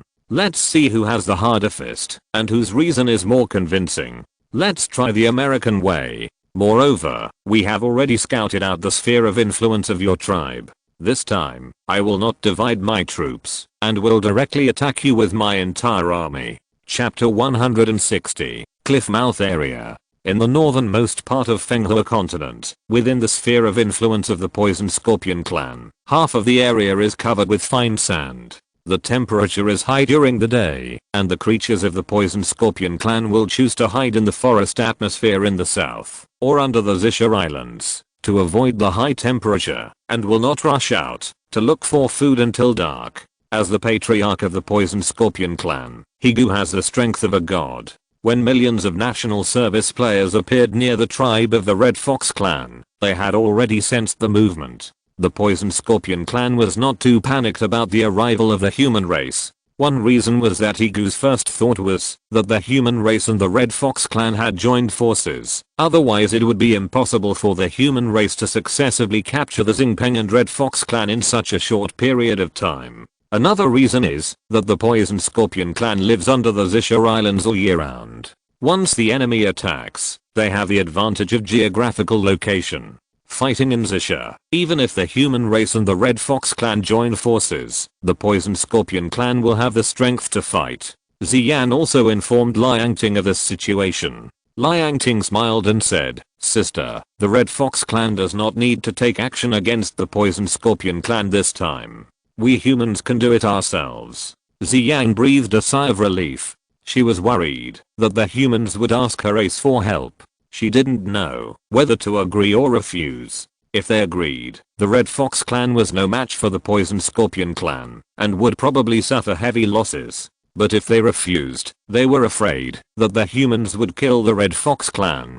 Liangting knew Ziyang's concerns, and after a few polite words, she led the players to the north. As for the life characteristics of the Poison Scorpion clan, Liangting was thinking about ways to break the deadlock while marching. This was indeed a difficult problem, but the players were concerned about another problem at this time. What's going on? The leader of the Red Fox tribe won't go with us? I think the Red Fox tribe will be in danger next. I apply to stay to protect the leader's sister. I think so too. I can be responsible for protecting Lanshan. I'll sign up. Leave one for me. I apply to move the main city to here so that I can better communicate with the Red Fox tribe. Move your sister. Are you doing this to protect them? You are clinging to them. The silly players talked nonsense as they walked. So far, they have hardly taken action in conquering Fenghua continent this time, and the million-level second turn ceiling has been lying flat all the way. Feeling the players' relaxed and unwilling emotions, Liangting was a little speechless. It seems that they have to let these silly players fight against the Scorpion tribe. They have to go through the process anyway. If it is as simple as forming an alliance with the Red Fox tribe, it seems that my command is a bit useless. While the first army was still marching, the second army had already fought with the Mandrill tribe. There were thousands of gangs in the national server, and the 100,000 second turn ceilings were divided into 10 troops to attack the Mandrill tribe in all directions. The Mandrill tribe is located in the Yakao area. Yakao, as the name suggests, is an area full of waterfall cliffs. Each cliff is connected by a series of wooden suspension bridges. These suspension bridges are crisscrossed, and countless mandrill creatures live in the various holes on these cliffs. Because the gang players of the second army could not pass through the suspension bridges in a dense and unified manner, they could only divide 100,000 troops to pass from different directions and then attack separately when they encountered a bifurcated suspension bridge. At the beginning, when the gang players of the second army encountered the Mandrill tribe, they planned to communicate in a friendly negotiation way. After all, Chinese players have a natural sense of intimacy with apes. But after seeing the image of the Mandrill tribe, I was a little speechless. They were covered with messy and dense black hair, sharp fangs, and ferocious faces. When a team of 10 mandrills encountered 100,000 Chinese players, they rushed over to attack without thinking. Damn, you dare to come and play with so many of us. Do you think you are not afraid of death like us? With your IQ, you probably can't communicate, and you are so ugly. The peasant army fully demonstrated the characteristics of Chinese soldiers. Unlike Liangting's command style, the peasant army always rushed to the front when encountering the enemy. People who don't know would think that the Mandrill owed him money. As the ceiling combat force of the unified second turn, the second army faced the high-level race of the Mandrill. Although the number of people was small, at least they could fight back and forth, but the terrain of the cliff area was too restraining for players. Every time the human race passed the suspension bridge, they focused on maintaining balance. As a monkey, the Mandrill is naturally flexible and has lived in this environment for many years. They can already play on the suspension bridge as they please. When the 10,000-man army passed through the suspension bridges, many strong mandrills jumped over from the opposite side of the suspension bridge. When the players could not maintain their balance, many frontline professions could not free their hands to resist the attack, and their health dropped. The holy healers and armor images behind them were also in a difficult situation, and they had no time to heal their teammates. The frontline troops could still rely on their own physical resistance to resist the mandrills in front of them, while the players in the middle and back rows were all destroyed by the mandrills that jumped between and behind the players. This group of second level ceiling players had not experienced such a frustrating battle for a long time. Before, they faced all the gods, but you guys are too disgusting. You should know that when facing the earth lizards at the level of all members, the players could still fight back. The peasant army issued an order on the command channel. Don't fight the mandrills on the suspension bridge. Each player summons a flexible mount and cross the suspension bridge before fighting them.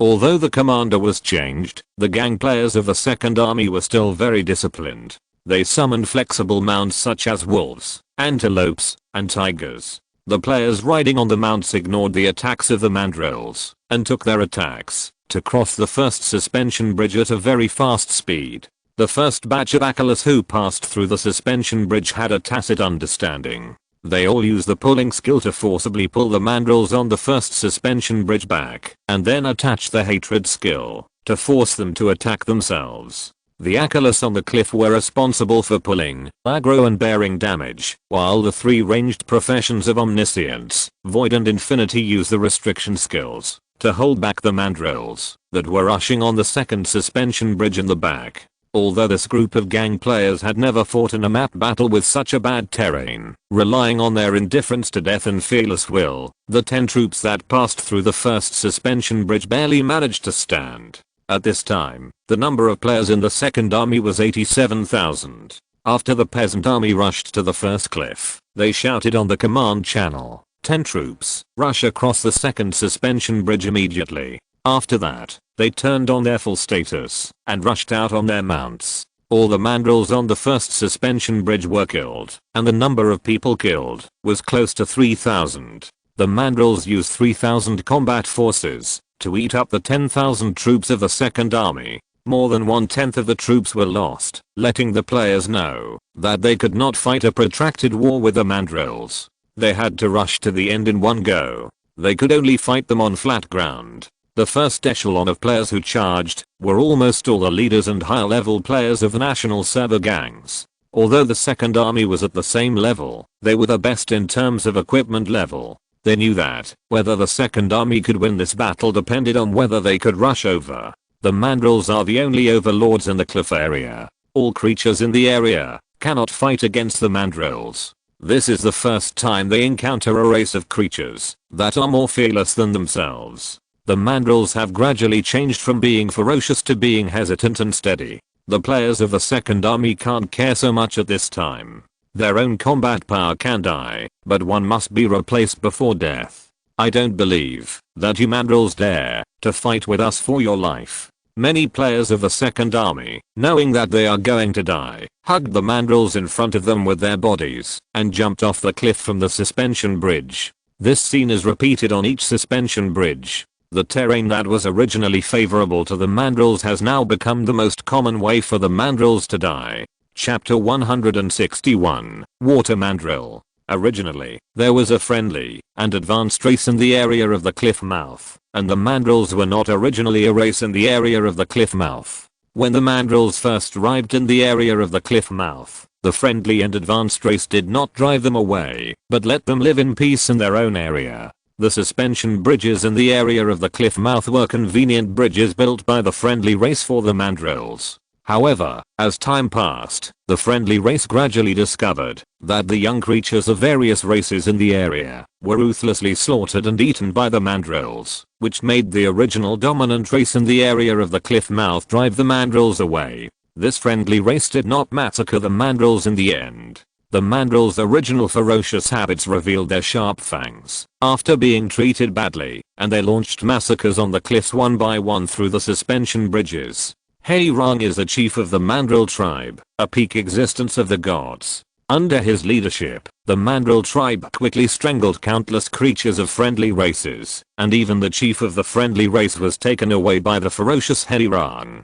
Heirong swallowed his god spirit crystal under the desperate eyes of the chief. The overlord of the Yakao area has completely changed, and the Mandrill tribe has become the only overlord race in the Yakao area. Countless creatures in the Yakao area are well aware of the ferocity of the Mandrill tribe and have chosen to leave the area where they originally lived. However, these creatures chose to avoid their edge and were attacked again and again by the Mandrill tribe on the way out.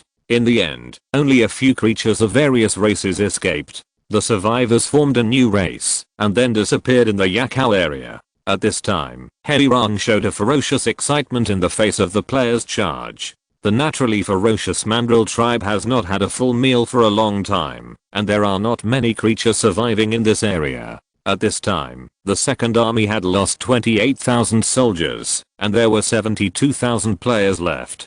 The mandrills had lost 8,000 creatures. The Nangjun had led the second army across 3 suspension bridges, and now they had reached the 4th cliff.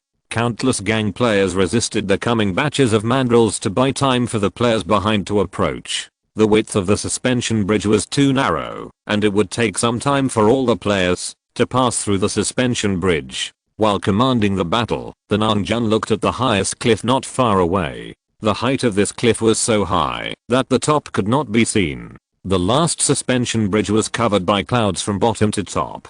This was the last cliff. As long as they reached there, they would reach the base camp of the mandrills. Although they did not know how many creatures there were in the mandrills, the Nangjun knew that there would not be too many, because the number of mandrills rushing towards the players was getting smaller and smaller. After resisting for half an hour, the gang players from 10 directions all arrived at their respective cliffs. At this time, there were more than 60,000 players left in the second army. The battle against the mandrills made the Nangjun feel that it was the most tiring battle since the launch of Planet. If you say the mandrills are strong, they are just a high-level race. Under normal circumstances, the 100,000 players can rub their faces on the ground. If you say they are weak, they made the players so tired and frustrated. The casualties were several times higher than those of the mandrills. It was really unacceptable. The Nangjun and all the gang leaders gritted their teeth and looked at the last cliff. After all the players gathered together, there were no more mandrills to harass them. The Nangjun asked the players to rest for another 10 minutes to recover. Why do I feel so tired in this battle? This is the first time I've fought such a frustrating battle. How did the authorities come up with such a disgusting battle map? My friends in my friend list told me that the battle on Fenghua continent was fought by lying down all the way. I'm so envious. I want to lie down too. Okay, lying down for too long will cause rheumatism. Get up and get beaten. 10 minutes later, the troops on the 10 cliffs sent out their assassin players to turn on invisibility and then go to the last cliff for reconnaissance through the suspension bridge. The invisibility time of the shadow killer and endless professions is very short. In order to get the most intelligence from the opponent in the shortest time, since the national server players have changed their second transfer, they have not used such a frustrating reconnaissance method. I didn't expect that it would be implemented again here this time. The assassin players disappeared in the 10 suspension bridges leading to the clouds. There was no sound of fighting, no other movement. Everything was very quiet, which gave the peasant army an ominous premonition. Suddenly, the gang leaders on the 10 cliffs reported to the peasant army that the health bars of all the players who went to scout had disappeared instantly, and they had died. No useful feedback was received. Shadow Killer and Endless are really miserable. They got beaten when they crossed the bridge, got beaten when they went up the bridge, and got beaten again when they scouted. Sorry, I shouldn't laugh. Fortunately, I didn't choose the assassin profession at the beginning. Brother Shadow Killer, don't be confused, you will be the next one to scout. Although the players were joking, they were actually a little bit unacceptable in their hearts. Although Shadow Killer and Endless had less health, they were famous for their agility, burst, and escape. Even these two professions could be killed silently. What on earth was on the opposite cloud layer? Woo Yiko. One song, one post, one content, 1619, one book, one bar. Take a look. For the first time, the peasant army felt that the pressure of command was so great. Now he was leading 100,000 players, while listen to brother says it's right Liang Ting had commanded millions of players in previous battles. How did she withstand such great pressure? The players on the cliffs were waiting for the orders from the peasant army. The peasant army was determined to charge all at once, but when they saw the width and length of the suspension bridge, they were confused again. What should I do? Suddenly, the players on the 10 cliffs heard a strange cry coming from the sky in the distance, and then the same sound rang out at the same time, far or near. The players had never heard such a sound before, and they became alert instantly. The first thing that came into view was a monkey-like creature with golden fur all over its body and a pair of wings on its back. Then thousands of yellow monkeys appeared behind it and followed the golden monkey to fly towards the players. What is this? Is it also a mandrill? But why is the color different? Are they a little yellower? The golden monkey landed first on the closest cliff, which was also the cliff where the peasant army was. Tens of thousands of monkeys behind it landed on the waterfalls of various cliffs to play in the water.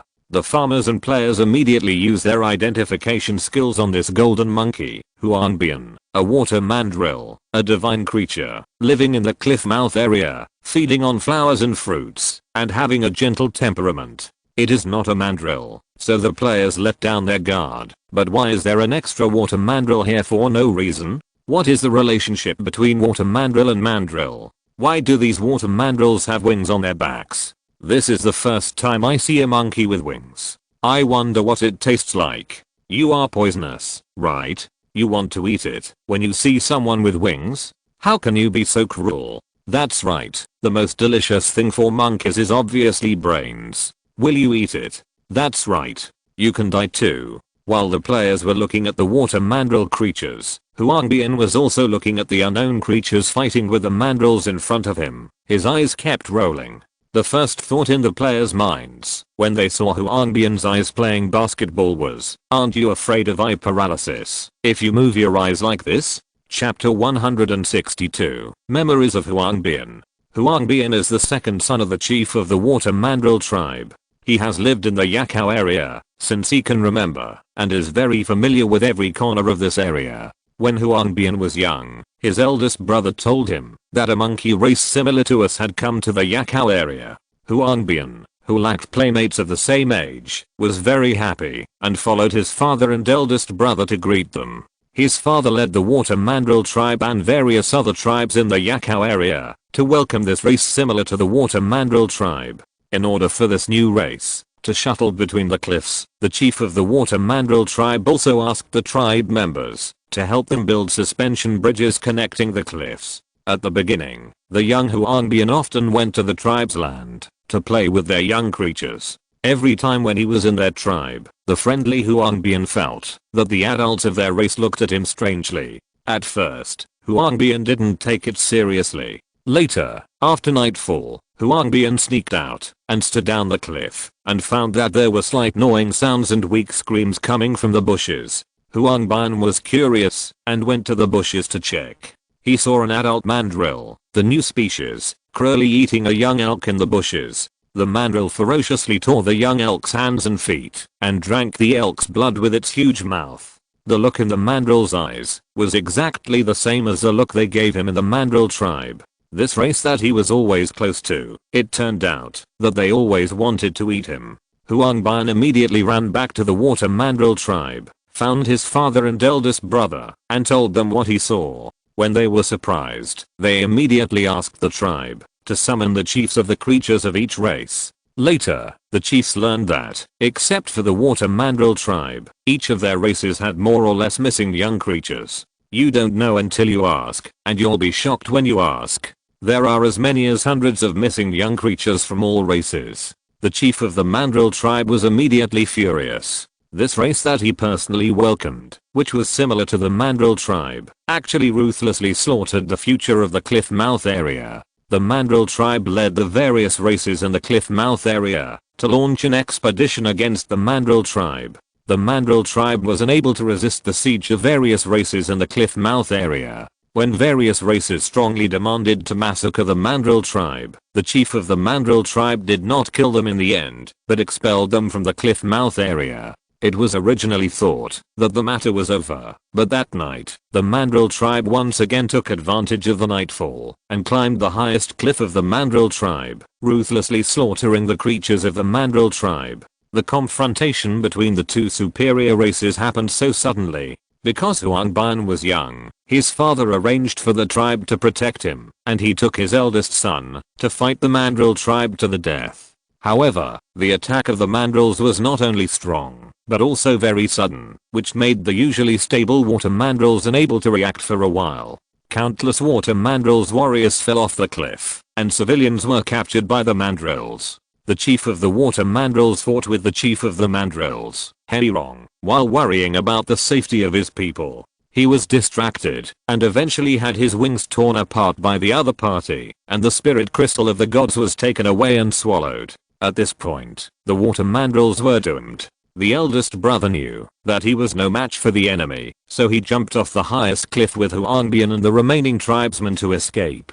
After the water mandrills were captured, the various races in the Yakao area received the news and brought their tribesmen to support them, but it was too late. Because they could not fly like the water mandrills and could not move flexibly on the suspension bridge like the mandrills, the various races did not dare to climb easily. For all races, the cliff mouth area without the water mandrills has completely turned into purgatory. The cruelty of the mandrills made them suffer a lot and finally decided to leave the cliff mouth area. However, the vision is full and the reality is very skinny. On the way out of the cliff mouth area, the combat power of hundreds of races was completely lost, leaving only some young creatures. When they were desperate, the creatures that had escaped from the water mandrills appeared and fought with the creatures of the mandrills. Leading the creatures of the water mandrills was Huangbian's eldest brother, the eldest son of the deceased patriarch. All races were successfully rescued by the water mandrills, but Huangbian's eldest brother died in battle.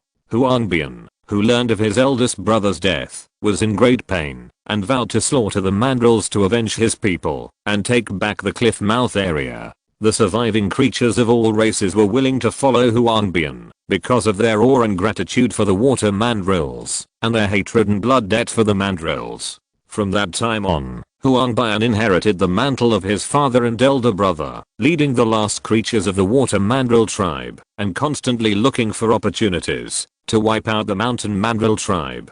Over the past hundreds of years, the young creatures of various races have gradually grown into combat forces, and Huangbian has practiced day after day without any slackness, until today he has the strength of an early god. However, after understanding the battle of the mountain mandrill tribe hundreds of years ago, Huangbian knew that his current strength and the combat power of the water mandrill tribe were far inferior to the mountain mandrill tribe. So he had been waiting for an opportunity, and today, this opportunity came. Nangjun looked at Huangbian and the water mandrill tribe creatures in front of him. They were all winged monkeys, with ugly facial features and expressions that looked very smart. With this image, it is estimated that no one would want him, even if he was sold for free. There is no way. His appearance is too bad.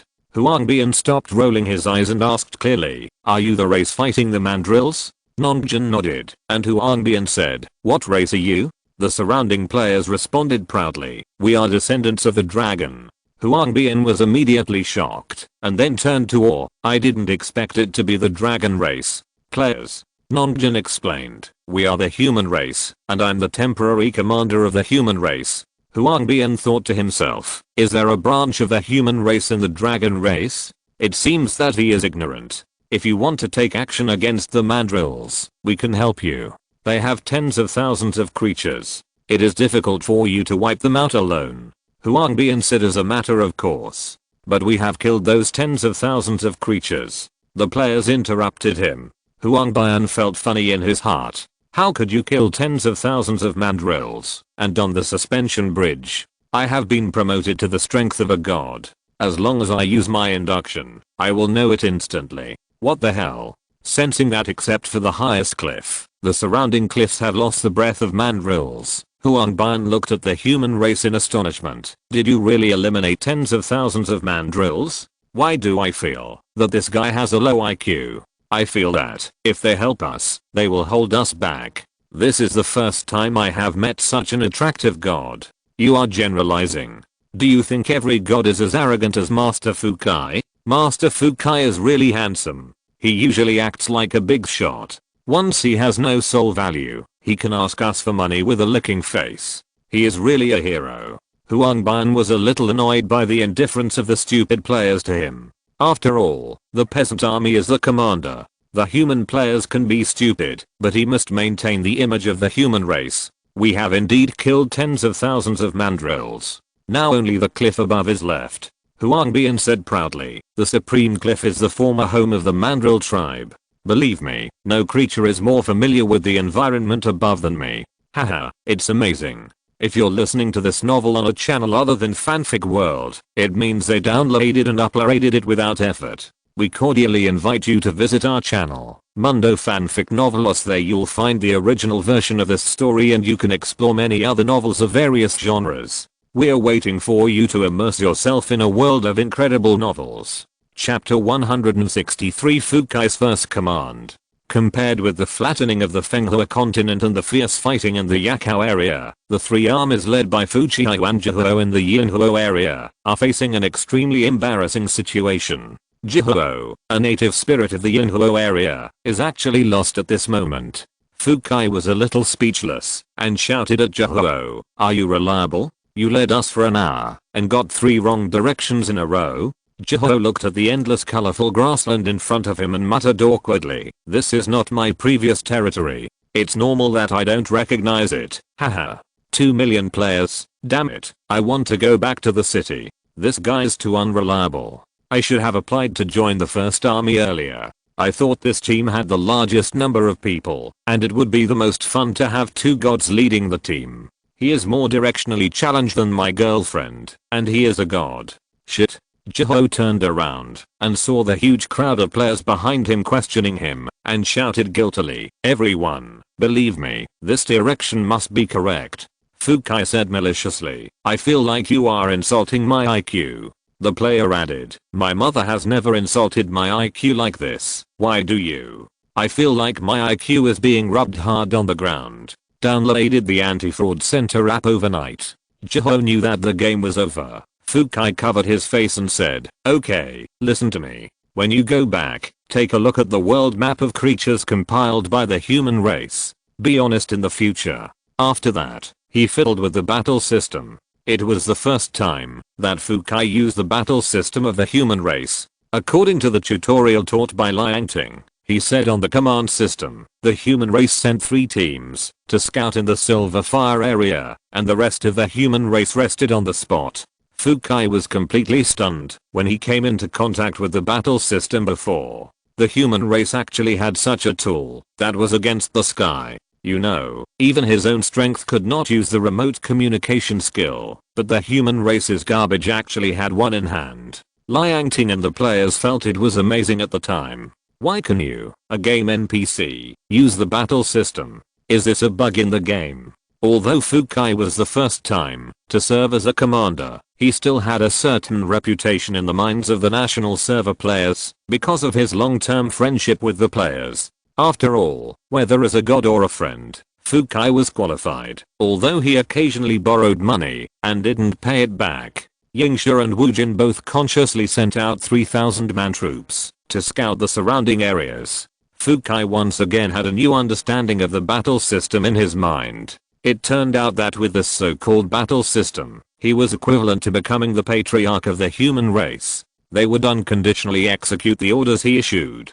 In this case, wouldn't they not be able to refuse if I asked them to give me money? Although they didn't know what Fukai was thinking, seeing his wretched expression, the players thought to themselves, "Idiot." In just half an hour, Fukai received information feedback from one of the reconnaissance teams. They encountered a tribe with a number of 200,000 people. This tribe was leopard-like, extremely fast, and very vigilant. When this 1,000-man reconnaissance force encountered this leopard-like tribe, the other party also discovered them. With their strong eyesight and developed sense of smell, it was difficult not to notice the sudden appearance of thousands of living creatures near the tribe. At this time, Fukai was a little nervous when he learned that this 1,000-man human race was being hunted by the other party. After all, it was his first time to command the human race. Although these guys were usually bad, they were still a little unhappy if they died during his command. Unlike Fukai's nervous thoughts, the players learned that there was a 200,000 strong tribe of enemies, and they were all as happy as if it was Chinese New Year.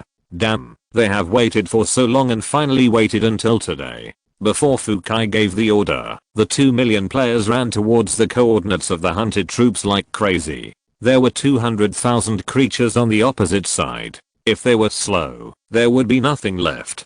Fukai had only edited half of the text in the campaign system, and he had already found that the human race had run away. Fukai was immediately furious. Are you kidding me? At least respect me as a commander. I have been learning Mandarin for 2 months. Compared to Fukai's anger, Jihuo seemed lonely. Even brother Fukai, who came to the Silver Fire region for the first time, was able to effectively organize the human race's creatures to find the enemy. As a god who has lived in the Silver Fire region for thousands of years, he was embarrassed twice and 3 times. It turned out that I was not cut out to be a commander. My subordinate race, the Monster tribe, had failed once when they invaded the 10,000 mountains. The second time he led the Yinling warriors to invade, he failed again. Now he was embarrassed for the third time in his hometown. Alas.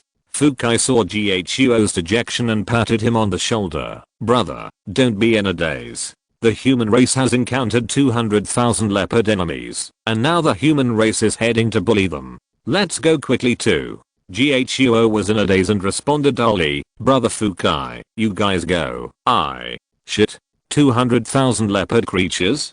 Fukai was speechless when he saw Ghuo's shock. Brother, you are a god after all. Are you scared by 200,000 creatures? Ghuo immediately confirmed. Brother Fukai, are you sure they are leopard creatures?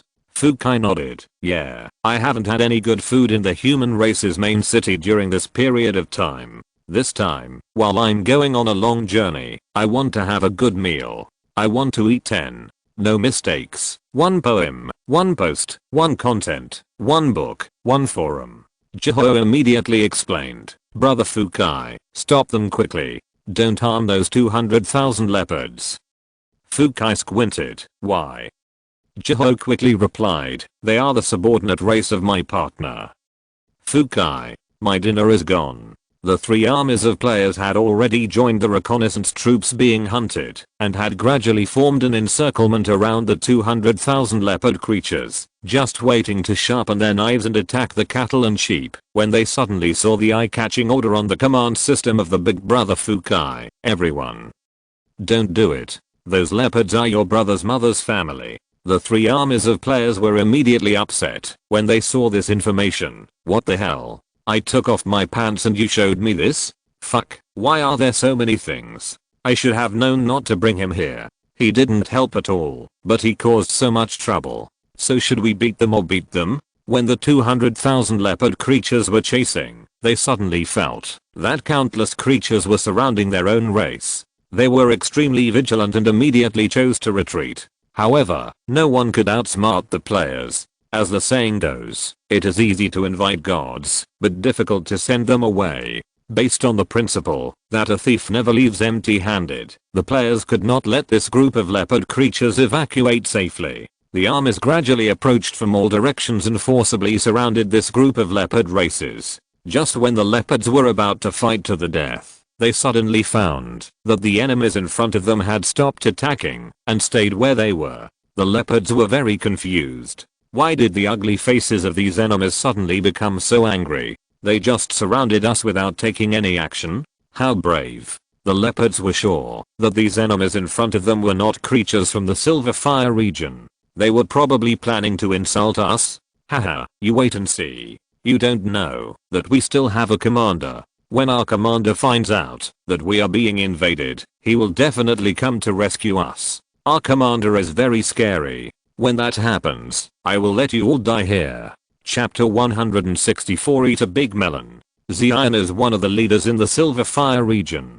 His strength has reached the late stage of the gods. His body is a winged tiger. Because of his body, he commands 200,000 clouded leopards. Xian and Ghuo have been friends for many years. Because of Ghuo's stubborn character, Xian likes to bully this interesting fellow. Relying on his own strength, Ghuo was tortured. Although Xian likes to abuse Ghuo, he did not interfere with Ghuo's subordinate races. Xian simply felt that in the Silver Fire region, only Ghuo was the only god who was not so complicated. Xian also regarded Ghuo as his friend from the bottom of his heart. Later, as time passed, Xian found that his feelings for Ghuo were gradually not pure. This fellow who was bullied by him all the time was stepping into his heart step by step. Maybe because of his true self, Xian has always been straightforward. When Xian faced his inner heart, he immediately found Ghuo to express his feelings. However, when Ghuo heard that the tigress who had bullied him for his whole life was actually expressing her love to him, he was so scared that he escaped back to his own territory without saying a word to find something to do. From invading, patrolling, visiting other tribesmen to practicing, as long as Ghuo could find work to do, he would spare no effort to do it, just to escape Xian. And Hulao was one of the tribesmen that Jehuo made friends with at that time. As the saying goes, a lover's eyes see beauty in everything. Jehuo's sudden abnormality made Xian feel that the tribesman he liked was more motivated at this time. He must have felt that he had to have a certain amount of strength and territory to do this. He admired Jehuo even more, and visited Jehuo's territory again and again, and sometimes even helped Jehuo train his subordinates, the Monster tribe. Because of Xian's teachings, the Monster tribe gradually regarded Xian as their mistress, and often betrayed the whereabouts of their lord to Xian. After being found by Xian again and again, Jehuo simply expressed his attitude and rejected Xian. As a result, he was beaten up by the hot-tempered Xian, and then dragged into a nearby cave, and executed on the spot. The screams in the cave spread throughout Jehuo's territory. After Xian got the love he wanted, he returned to his territory with satisfaction. The insulted Jehuo deepened his idea of escaping from the Silver Fire region at this moment, and immediately sent subordinate races to invade other regions, in order to avoid the Tigress Xian's insult again. What happened next was that the Monster tribe invaded the Shuan Mountains, and was killed and annihilated, and was betrayed by Hulao, and took away the spirit crystal of the gods. When Xian learned about Jehuo's experience, he almost vomited a mouthful of blood from his heart. What Jehuo didn't know was that Xian was already pregnant with Jehuo's child at this time. When she felt the joy of being a mother, she suddenly knew that her husband was dead. In order to help Jehuo get revenge, Xian was anxious to find Hulao all over the world. At this time, Xian was in deep sorrow. After feeling that her territory was suddenly invaded, Xian's suppressed anger finally broke out. No matter who it is, I will make you all be buried with my husband. The clouded leopards, surrounded by the players of the three armies, were desperate and waiting. They knew that their lord was very protective of his people. Their race had no patriarch, and the lord completely protected the clouded leopards as blood relatives. The clouded leopards had already regarded the lord as half of the patriarch. Just as the clouded leopards and the players were confronting each other, they suddenly saw a familiar figure that they could not believe. Jehuo landed in front of the players of the three armies from the sky and shouted, "Don't be impulsive, we can talk it out. We are one people. Lord." After seeing that it was Jehuo, the clouded leopards expressed their feelings and enthusiasm that the players could not understand. The players suddenly did not understand. What's going on? Brother Jehuo is so popular here? You shouldn't have such an attitude just because he sees his own mother, right? Looking at the situation, I guess these leopards are very familiar with Brother Jehuo. That's even more unforgivable. They are so familiar with each other, but they still don't know the way. Jehuo speechlessly shouted to the clouded leopard creatures, "Don't shout. I'm not your lord. That Tigress Xian is your lord." The clouded leopards said one after another. The lord said that you are her husband, and also our lord. The lord said that seeing you is like seeing her, and we must respect you as much as we respect her. Lord, these creatures are bullying us. Lord, go and take a look at Lord Xian. She is unhappy every day because she can't find you. The three armies of players and Fukai kept making tsk sounds while listening to the conversation between Jehuo and the leopard creatures. They had the mentality of a complete spectator. They didn't expect that Brother Jehuo was already a married man with a happy family. They were so envious. Suddenly, an angry voice came from the sky. "Who is invading our clouded leopard's territory?"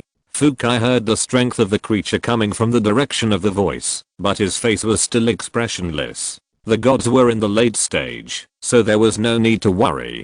The clouded leopards were overjoyed when they heard the voice of the Lord. The Lord came to save us. The three army players looked indifferent. Nothing could stop us from eating melons.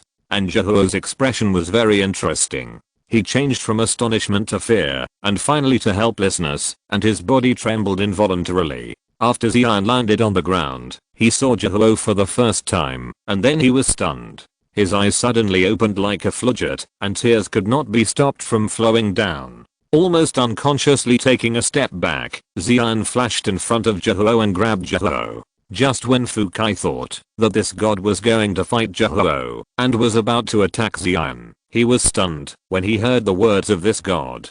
"Jehuo, don't you want us mother and son anymore?" Xian's words went straight into the hearts of all the creatures present except the clouded leopards. Fukai raised his claws and suddenly had nowhere to put them. What does it mean? What mother and son? What kind of opening speech is this? Are all the opening speeches before the battles in the Silver Fire region like this? Exclamation mark. Jiho was also stunned when he heard Xian's words. He let Xian scratch him and asked dully, "What did you say?" Xian screamed bitterly, "Aren't you dead? Why didn't you come back for so long? Why? Do you know how painful I have been these days?" After saying that, Xian hugged Jiho tightly. Jiho didn't know what to do for a while. Xian kept screaming, "Do you know that you are going to be a father? You made me wait for you for so long. How could you be so cruel? No mistakes in one song, one post, one content, one book, one forum. Fuck. Brother Jiho is going to be a father. Does that mean we are going to be grandfathers? Fuck. Such sudden dog food. A ref asterisk CKINGNPC can have a wife and kids, but I'm still single. In that case, do these leopards count as my maternal family? Well, should we give them some gifts? Fukai had always felt that Jiho's feelings towards him were weird. He would get close to him every now and then, calling him brother Fukai all the time, which was so sweet. Now that he knew that Jiho was actually straight and was going to be a father, he immediately felt a sense of relief. Jiho's mind was a mess at this time, and he kept repeating a voice in his mind, "I'm a father." Because he saw Xian again and learned that he had offspring, Jiho cried for the first time since he was injured. However, just when he was ready to express his emotions, Xian suddenly threw Jiho to the ground with a backhand blow and roared, "Tell me, where have you been all these days? If you don't tell me clearly, I will kill you." Coincidentally, at this time, everyone saw tears flashing in Jiho's eyes, and they all thought that Jiho was crying because he was thrown down or bullied. Fuck. Lindai who defeated Lusician? A tigress is a tiger? I suddenly don't envy him anymore. A man should be self-reliant and put on his macup in front of the mirror. Eat a little peach. Oh, it's so cool. So wet. So wet. The scene of Jiho crying was unexpected by everyone. Even Xian was stunned. You know, no matter how hard he bullied him for so many years, Jiho never cried in front of him. Did he go too far?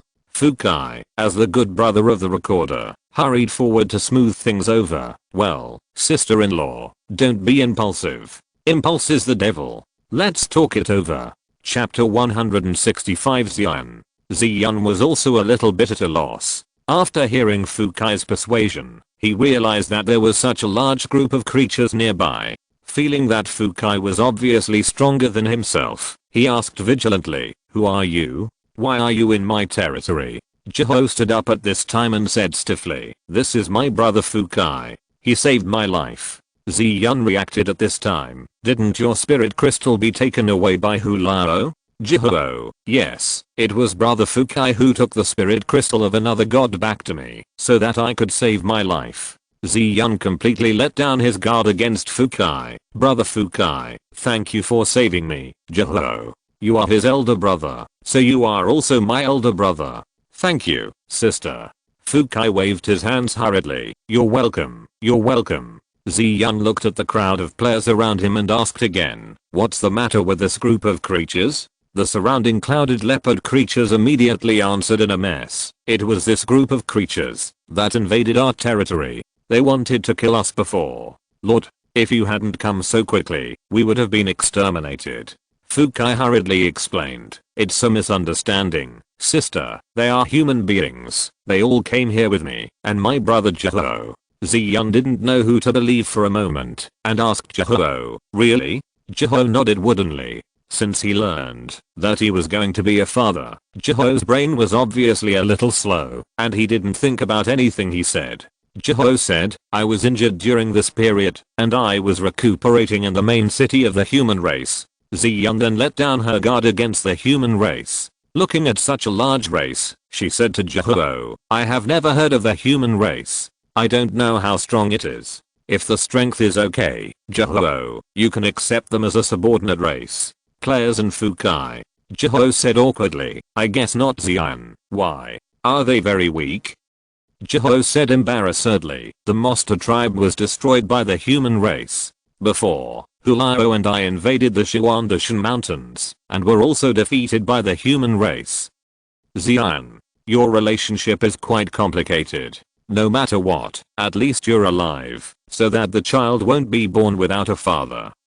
After watching the whole gossip between Zhihou and Xian, Fukai and the players were whispering, this area is Zhihou's brother's hometown, what should we do? Should we still fight?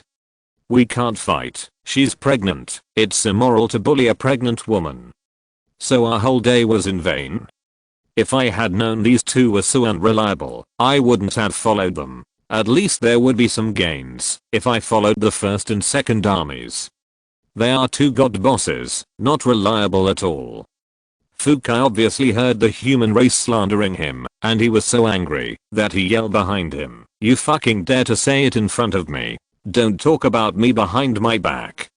The players spread their hands at the same time and said in unison, pay back the money. Fukai, the players of the three armies really didn't want to follow these two stupid gods anymore. They activated their return scrolls and went to Fenghua continent to find the first army and the extreme cold region to the Yakao region to join the second army. If you follow these two stupid gods again, I will be your son. Seeing that the vast number of human beings disappeared on the return journey, Fukai felt that his self-esteem had been hit a little. He originally thought that he was a creature of the god level and could get along well among the human race. As a result, they didn't distinguish between superiors and subordinates at all and had no respect for him at all. They even turned their faces away from him every now and then. If you hadn't done me a favor, I wouldn't serve you. Xian was a little surprised. What kind of ability is this? Why did the human race disappear collectively? Did they all commit suicide? Exclamation mark. Zhihou felt a little sympathetic to brother Fukai. He was also a little touched by the temperament of the human race. Even the corpses with the strength of gods in the main city didn't care, let alone being polite to himself and brother Fukai. But Zhihou knew that big brother Fuchi actually liked the temperament of the human race, who followed their hearts and distinguished between good and evil. Even he himself had an inexplicable sense of dependence on the human race. This race was indeed very attractive. Although Xian felt it was magical. After all, the human race and Zhihou had an intersection, so he was not too worried and said to Zhihou, husband, you are back this time, so you won't leave, okay? Zhihou's scalp tingled when Xian called him husband. Although he was a little happy to be a father, he felt a little scared when his partner was Xian. He was really bullied and had a psychological trauma. He hurriedly shook his head. No, no, no, the human race and big brother Fuchi saved me. I will be wherever they are. I still owe them my life. No mistakes in one song, one post, one content, one book, one forum, 1619, one book, one forum, one look. Xian was immediately annoyed and her tigress nature gradually revealed itself. Zhihou was too familiar with the creature in front of him, and he knew from her current appearance that she was ready to take action, so he hurriedly explained, as long as you form an alliance with the human race, we can meet at any time. The human race has the ability to cross space to reach the location of the ally. Xian looked at Zhihou with a stupid face, obviously not believing it, and Zhihou quickly winked at Fukai. Fukai saw Zhihou's eyes for help and immediately agreed. Brothers in trouble, must help. It's true. It's the skill that just disappeared from the human race. In fact, they have already returned to their own main city. Xian, really? Fukai, Zhihou, yeah. Xian sighed. In that case, okay, but you have to come back to your territory often. During the time you were missing, I snatched your territory. If you meet a suitable race, you can accept them as a subordinate race. Zhihou hurriedly said, you can take care of it. If it doesn't work, leave it to our son as a gift. Xian suddenly thought of something and said to Zhihou with a blushing face, I won't stop you from returning to the human race's main city, but I have been worried about you for so long. You should also accompany me for a while. Zhihou saw Xian's expression and his body trembled unconsciously. What do you want to do? You want to bully me again? I don't want it. Although Zhihou refused in his heart, he absolutely didn't dare to open his mouth to directly refuse Xian, and winked at brother Fukai again. Fukai received Zhihou's call for help again, and smiled at him. This smile made Jihuo feel unprecedented warmth and reliability. Sure enough, brother Fukai is my best brother. Don't worry, sister-in-law, the human race won't object to Jihuo staying at his mother's house. He can stay as long as he wants. I just need to tell him, when I go back. Well, you two are reunited after a long time. I won't hinder you. I'm leaving first. Fukai looked at Jihuo with envy, thinking, how about it, your brother is still reliable? He has a beautiful wife at home, which really makes me envious. You know, he is still alone. Don't worry, he won't be so tactless. Come on, brother. Jihuo was stunned after hearing what Fukai said. What's wrong with your eyes that are asking for praise? Are you my brother? You don't save your brother when he is in trouble. Xian was grateful after hearing what Fukai said. Thank you, brother Fukai. I won't keep you here. Come to my house often when you are free. Fukai activated the return scroll, and before his body disappeared, he showed Jihuo a tall and evil smile. Chapter 166 Attacking the Scorpion Tribe. In the Fenghua continent, within the sphere of influence of the poisonous Scorpion clan, Liangting looked at the forest in front of her. According to King Fu and Lanshan's reminder, there are tens of thousands of poisonous scorpion creatures underground in this forest. Once they attack rashly, countless poisonous scorpions will attack from underground. However, without passing through this forest, it is impossible to enter the poisonous scorpion clan's territory. Liangting couldn't think of a good way for a while. The players behind her were discussing countermeasures. How about we set fire to it? Force the poisonous scorpions underground out. Setting fire to the mountain will put you in jail for life, brother. The internet world is not a lawless place. What should we do? We can't just be collectively to stink them out, right? Although your idea is very perverted, it seems feasible. King Fu and Lanshan listened to the fallacies of this group of human races and felt absurd in their hearts. They were crazy. King Fu roared in his heart, how did our Xingpeng clan get defeated by this group of crazy people? It is an insult to the Xingpeng clan to form an alliance with this group of human races.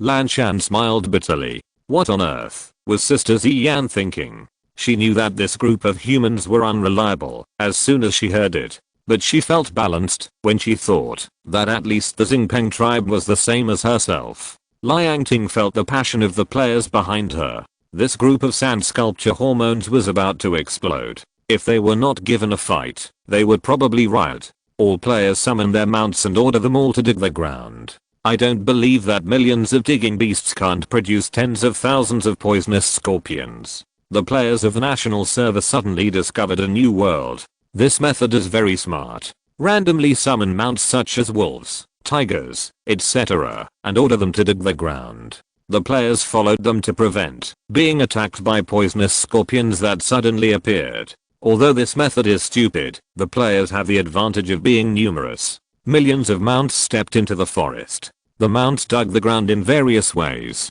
There is nothing that cannot be done, only unthinkable. The scorpions buried underground in the forest were not of high level, and after being dug out, they did not cause much damage to the players. If it were not for the disgusting way of attacking, Liangting would not have bothered to ignore these little guys and directly attack the scorpion tribe. Since the death of the flower scorpion, Brown Valley has not been able to find a suitable successor for the scorpion tribe, and can only personally command the affairs of the tribe. Seeing the commotion in the forest ahead, Brown Valley ordered the Scorpion tribe members underground to withdraw. What if you attack him? As long as the Scorpion tribe holds you back, I believe that with the grudges between the Xingpeng tribe and you humans, they will definitely support us in a very short time. At that time, we will attack you from the front and back, and let you be completely injured. Dozens of high-level creatures of the Scorpion tribe led the tribe members who had transformed into human form, forming a defense line of hundreds of thousands stationed outside the tribe, with 3 layers inside and 3 layers outside to protect the tribe. Brown Valley appeared in front of the defense line, looking at the forest with a firm look. More and more tribesmen in the front retreated back, and with them came the overwhelming creatures of the human race chasing out of the forest. Kill them. Kill the men. Leave the women alone. National server treats prisoners well. Blow the charge. Brothers, go to war. Leave no grass alive. As long as there is speed, there is strength. It's no problem to save them. listening to the words of the human race creatures, rushing towards their defense line like mad dogs. Brown Valley stared. This momentum should not be underestimated. It's a pity. Your enemies are not only our poisonous scorpion tribe, but also the Xingpeng tribe that will arrive later. The front row of the national server players had a tacit understanding and accelerated to the front of the army. Hundreds of thousands of front row players directly hit the first line of defense of the poisonous scorpion tribe. Several high-level creatures of the poisonous scorpion tribe were knocked away, and thousands of poisonous scorpion creatures and players were killed at the same time. The first line of defense of the poisonous scorpion tribe collapsed instantly, and the front row of players rushed directly to the second line of defense of the poisonous scorpion tribe. Shadow Killer, Infinity, Omniscience, Void and half of the Holy Healers stayed in the first line of defense to eliminate the enemy, all for experience and honor. Akala, Holy Sword, Dharma and the other half of the Holy Healers went forward without hesitation. Higu was a little surprised. Is this still the human race in his impression? Why is the strength so much stronger? Exclamation mark. Higu is very clear about the strength of his own people. The defense is the strongest among the three races in Fenghua continent, and it is also the most difficult. However, facing this group of mad dogs, the Scorpion tribe was directly pierced. Do you dare to believe it? Exclamation mark. Higu was not the only one who was surprised. King Fu and Lanshan could not believe that the human race in front of them was so brave, especially Lanshan. Lanshan had always been dissatisfied with the Red Fox tribe who defeated the enemy without fighting. Why was Sister Xian so friendly to the human race? At this time, Lanshan finally understood the original nature of the human race. The human race, which had been thirsting for a long time, finally got a chance to vent. They bombarded the first line of defense of the poisonous scorpion clan with overwhelming skills. The poisonous scorpion creatures on this line of defense had no desire to even approach the back row of the human race. They could not bear it at all. The second line of defense was also broken by the front row players of the national server with a devastating charge. Brown Valley finally reacted at this time and jumped directly towards the human army. The players also recognized this poisonous scorpion clan boss and were ecstatic. Fuck. The poisonous scorpion clan is so brave. Fuck. Finally a boss of a race dares to charge our formation. Hurry up and kill him, or he will react and surrender. No mistakes in one song, one post, one content, one book, one forum, 1619, one book, one forum.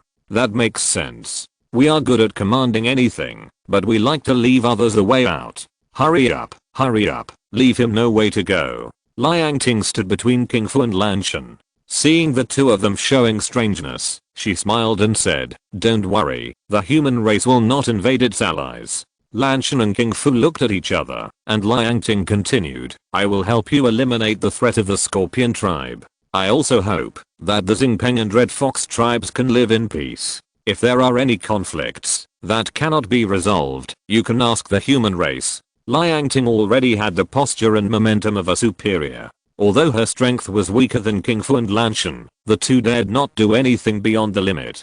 In the Red Fox tribe of Fenghua continent, Xian stared at the direction of the Scorpion tribe in the north. She was shocked and lucky. Fortunately, she had not made enemies with the human race just now. Suddenly, a large number of human figures appeared out of thin air in the Red Fox tribe. Xian knew that this was the racial talent of the human race, and she really envied the human race's heaven-defying talent. Hurry up, the battle has already started. Damn it, if it weren't for Fukai and Ghuo, two unreliable idiots who wasted so much time, I would have reached level 60. Next time, I won't join their team no matter what. It's still our own commanders in the national server who are reliable. NPCs and the like are just as bad as the official ones. He ignored Xian, the god, and the creatures of the Red Fox clan. They have already formed an alliance, so why bother with them? The human race should have personality. Then he glanced at Xian and suddenly stopped moving. Damn. So beautiful? Exclamation mark. The welfare of the first army is too good. The three armies follow two idiots, and the first army looks at models? Is there a civil affairs bureau in the game? If there is, I will go offline and discuss it with my wife. Hey, aren't we going to the front line to rob monsters? Can you have some principles? Life is really full of choices. It's so difficult. Ziyan had already begun to fear the human race at this time.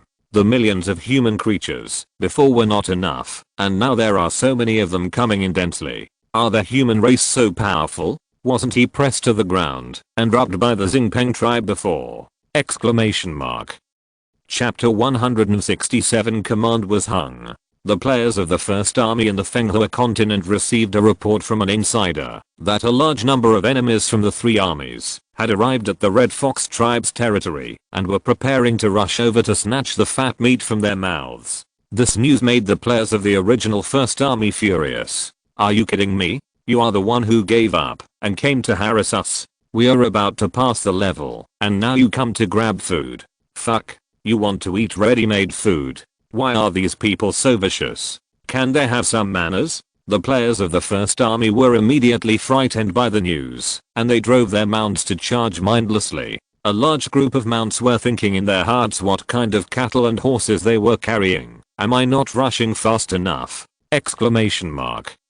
It's already 120 kilometers, and if we speed up again, we will exceed the speed limit. Brown Valley was already a little anxious, and now seeing that the human army suddenly changed their one-on-one fighting style and directly turned into a death squad fighting style, the whole person was almost depressed. What kind of hatred and resentment? Although our Poison Scorpion clan had helped the Xingpeng clan to fight you, it is not that crazy. Can you please be reasonable? Liang Ting also received the news from the rear. Unlike the resentful thoughts of the players in the First Army, Liang Ting was heartbroken about dealing with Kai and Jiao. Two god-level creatures were simply embarrassing for the human race, and one of them was the ceiling of the god level. It was simply too bad. The only race that successfully formed an alliance in the Silver Fire region was Jiao's old lover. If the human race had not been able to get a return point in the Silver Fire region, Liang Ting would probably have organized the players to collectively surround Fukai and ask him to pay back the money. The four lines of defense of the Poison Scorpion clan at this time were basically broken by the players. In just 1 hour, more than half of the hundreds of thousands of Poison Scorpion clan creatures were killed or injured, and dozens of high-level creatures were all killed. Hegu was anxious, but he couldn't give too much help to his tribe. At this time, he was a little bit unable to protect himself. He rushed into the formation of the human race to harass, and this group of human race didn't take him seriously at all. Hundreds of players have died at the hands of Brown Valley, but the players are indifferent to this creature cursing at their doorstep. Chinese players are very experienced in how to fight against races with gods. Fighting a god like you is a waste of time and requires a part of the combat power to defend. In the end, you can still take off and run away. You are simply a hooligan. I might as well ignore you. How many skills can a god like you have? How many of our players can be killed? You can't finish fighting millions of them by next month, so I'll just let you draw a lottery. See which player is unlucky enough to be drawn, and I will destroy your harem. See what you can do. King Fu and Lan Shan stood behind Liang Ting. They had reached a consensus and were talking in whispers. Lan Shan, you Xingpeng people have fought against the human race before. Are they also crazy? King Fu seemed to recall some bad memories. You are naive. The human race is not crazy. Have you ever seen a scene where people would hug the enemy and die together even if they die, and they don't care about their own life? Lan Shan. King Fu, have you ever seen people fighting the enemy, even though they know they can't win, and they are willing to risk extinction? Lan Shan. King Fu, have you ever seen a race that has no mercy or hatred for nearly 1 million of their own people who died at the hands of the enemy in order to form an alliance? Lan Shan, I don't believe it. How could there be such a crazy race in the world of living things? Liang Ting suddenly turned around and said to the two with a smile, really, the last time we fought an enemy at the god level, although his strength fell to the level of a holy spirit, millions of our human race also lost their lives. In the end, we successfully invited that god level enemy to our human race's main city. King Fu, Lan Shan! Exclamation mark. You humans also have gods and creatures. Liang Ting ignored King Fu and Lan Shan's confusion, noticed the time and muttered, it's almost time. Then she ordered the players in the command channel, stop, it's almost time. It's time to reason with the Scorpion tribe. The players immediately understood the meaning of the command, and without hesitation, they stopped and began to retreat. Hegu and Lanshan were puzzled. What was the human race doing? Retreating from a good situation? Looking down on the Scorpion tribe? King Fu was particularly familiar with the scene in front of him. He recalled that not long ago, in the extremely cold region, his Xingpeng tribe had also experienced a similar situation. Hegu was so shocked that he stopped. To be honest, he didn't dare to do it. Now the human race has begun to retreat.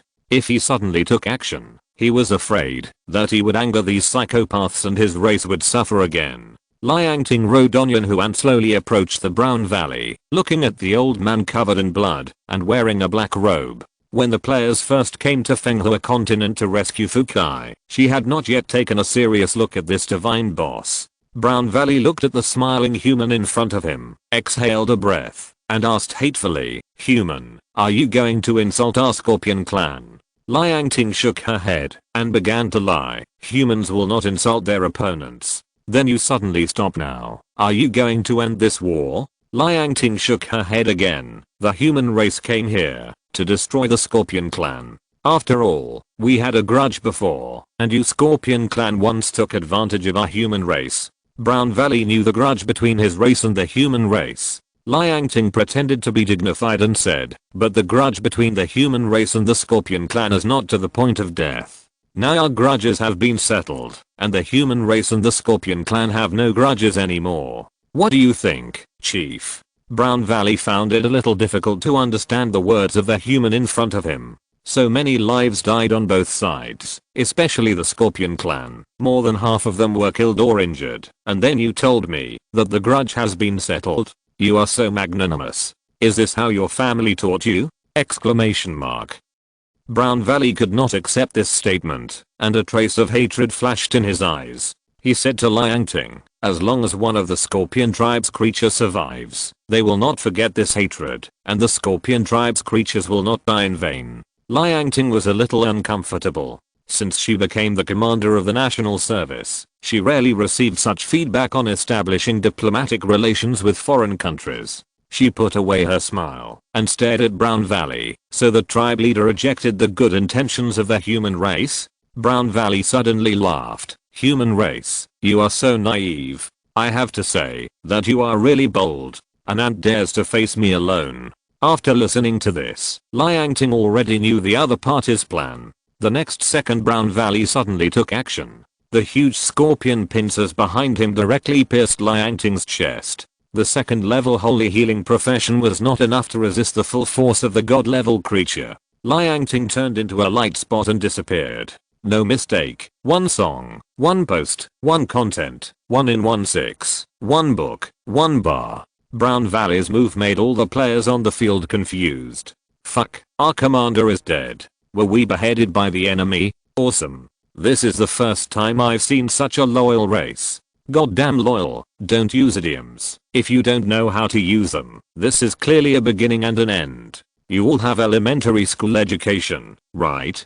So what should we do next? We should rush up and kill the poisonous Scorpion tribe to avenge our leader, right? That's how it's played out in TV dramas. King Fu and Lan Shan were obviously frightened by what happened just now. The poisonous Scorpion tribe was so brave that they dared to kill the human commander during negotiations in the face of the human army. The human race must be enraged, and the poisonous Scorpion tribe will be exterminated. Both of them thought so, and turned to look at the human creatures. However, unlike what they imagined, the human creatures did not show too much anger, but more of a novelty, and even a little appreciation for Hegu. "What the hell? Your commander was killed. What's your reaction? You are not fighting among yourselves. Don't act so excited. Can you please change the occasion?" Suddenly remembering that there were two friendly troops on the field, the players were afraid of being misunderstood, and they all put on expressions of great grief and deep hatred. A Chinese server player shouted, "Brothers, thumbs up for the Scorpion tribe. No, revenge for the commander." Other players echoed, "Fight them. The blue sky is dead. The yellow sky should be established. The time has come for my yellow turban army to revolt. Blow the charge." Chapter 168 Fukai's View on Love. On the national server World Channel, The same type of information directly flooded the screen. Great news. The national server commander listened to me. Its right fell at the hands of the Fenghua continent poisonous scorpion clan. On the whole process of the national server commander's failure. Shocked. The poisonous scorpion clan gods actually did such a cruel thing to the national server commander. Tears ha ha ha. The news that Liang Ting was killed by Brown Valley instantly detonated the national server.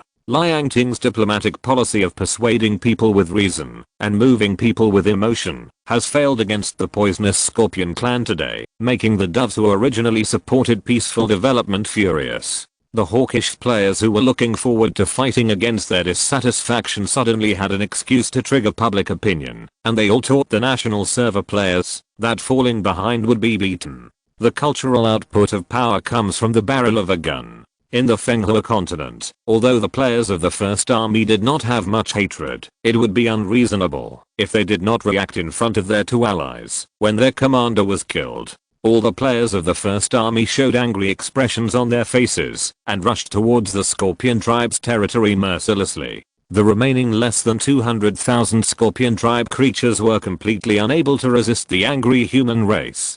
Hegu knew this very well. When Liang Ting died, he had already ordered all the tribesmen to retreat. Although the players of the First Army had lost their commander, everyone knew how to fight the battle. You still want to escape? I don't believe that your two legs can outrun my four-legged baby. As for Hegu, the god admired by the national server players, no one paid much attention to him. Anyway, he would not live long. The national server commander was killed. This reason was enough to please all the arrogant people in Jiushan Zuandu. Hegu didn't know that his fate had been clearly arranged by the players. I, a god, couldn't kill all of you, but if I ran, you would still be helpless. As soon as he jumped up, Hegu's shoulder was pressed down by a hand. Fukai came at some point and restrained Hegu, who was about to escape. Fukai asked the players with a look of surprise, "What happened? Your commander finally died? How was the process? Do you have a screen recording? Send it to me when the time comes." When Hegu saw the familiar enemy in front of him, his heart sank. Fuck, when did you come? Not long after Fukai returned to Jiuxiangsun, he saw the eye-catching news on the World Channel. Wow. The commander of the human race was actually dead. It was really new.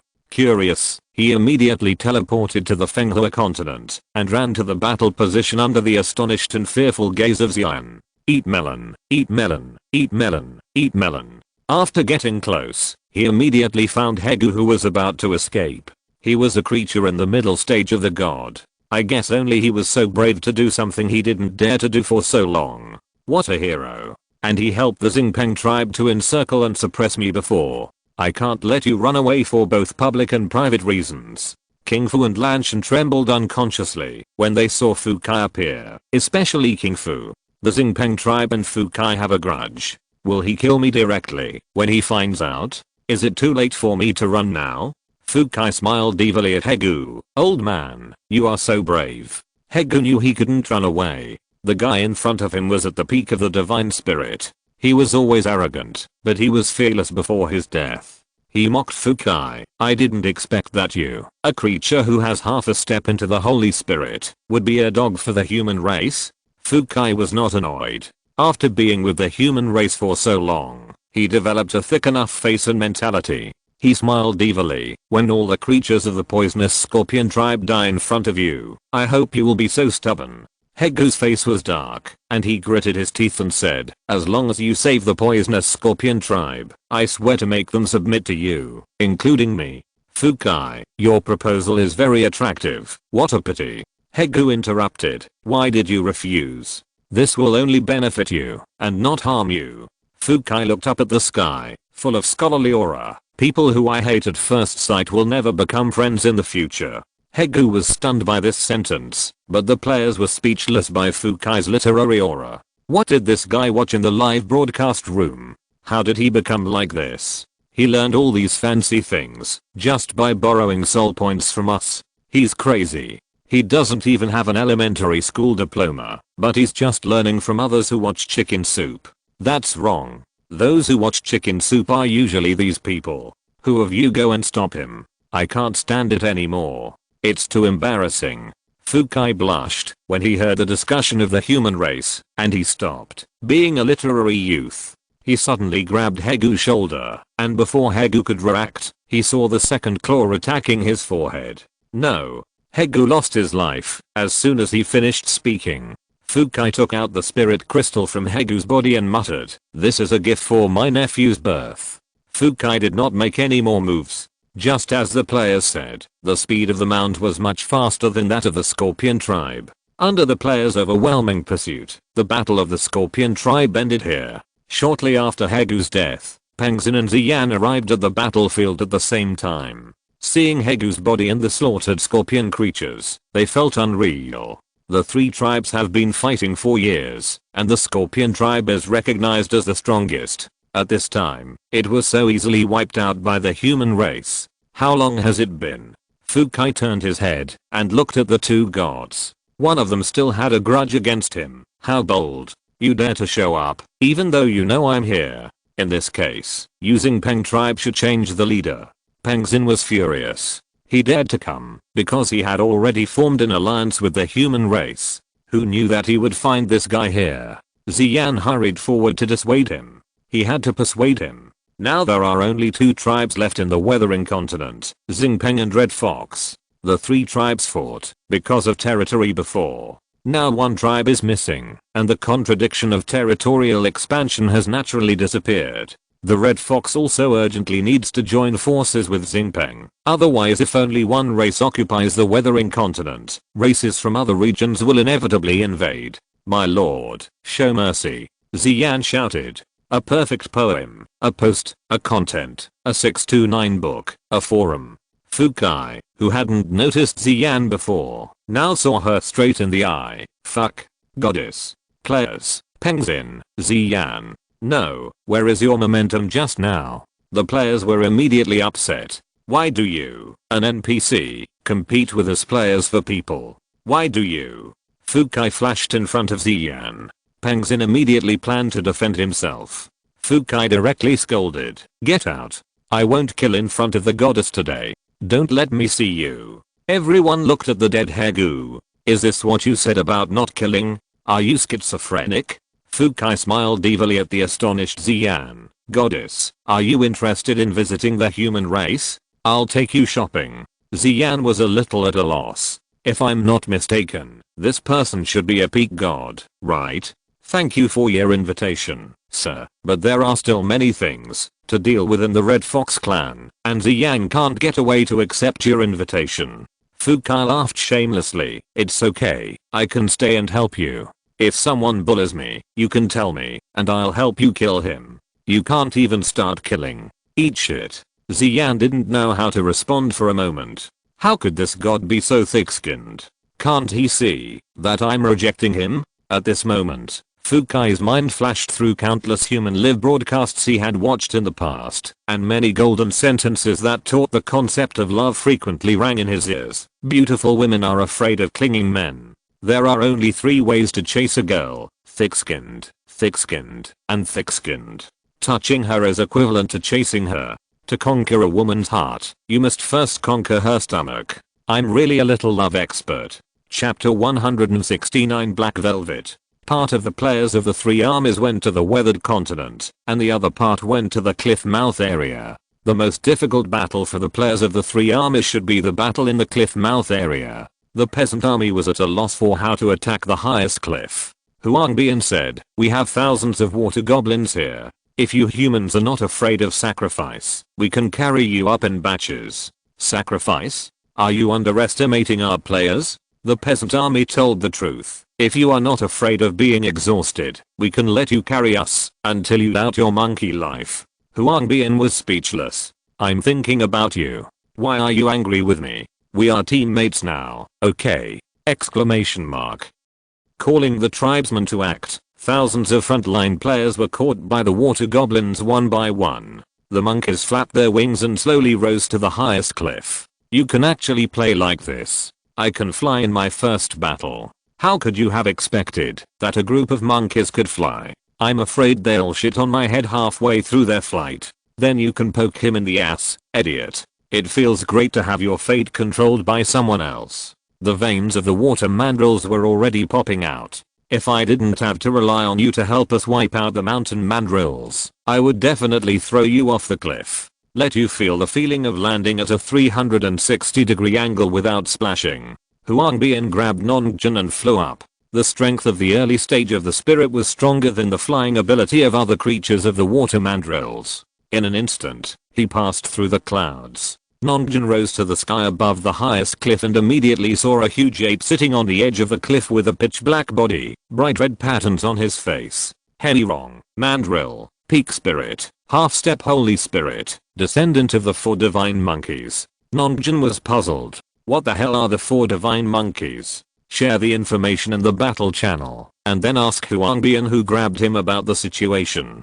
Huang Bian was a little surprised. How do you know about the 4 divine monkeys? The front row players who were carried up later all saw Herirong's information through identification. Fuck. Half-step holy spirit. How to get it? What the hell are the 4 divine monkeys? Haven't you read Journey to the West? Have some common sense. The 4 divine monkeys are the Lingming stone monkey, the red-butted horse monkey, the Tongbi ape monkey, and the 6-eared macaque.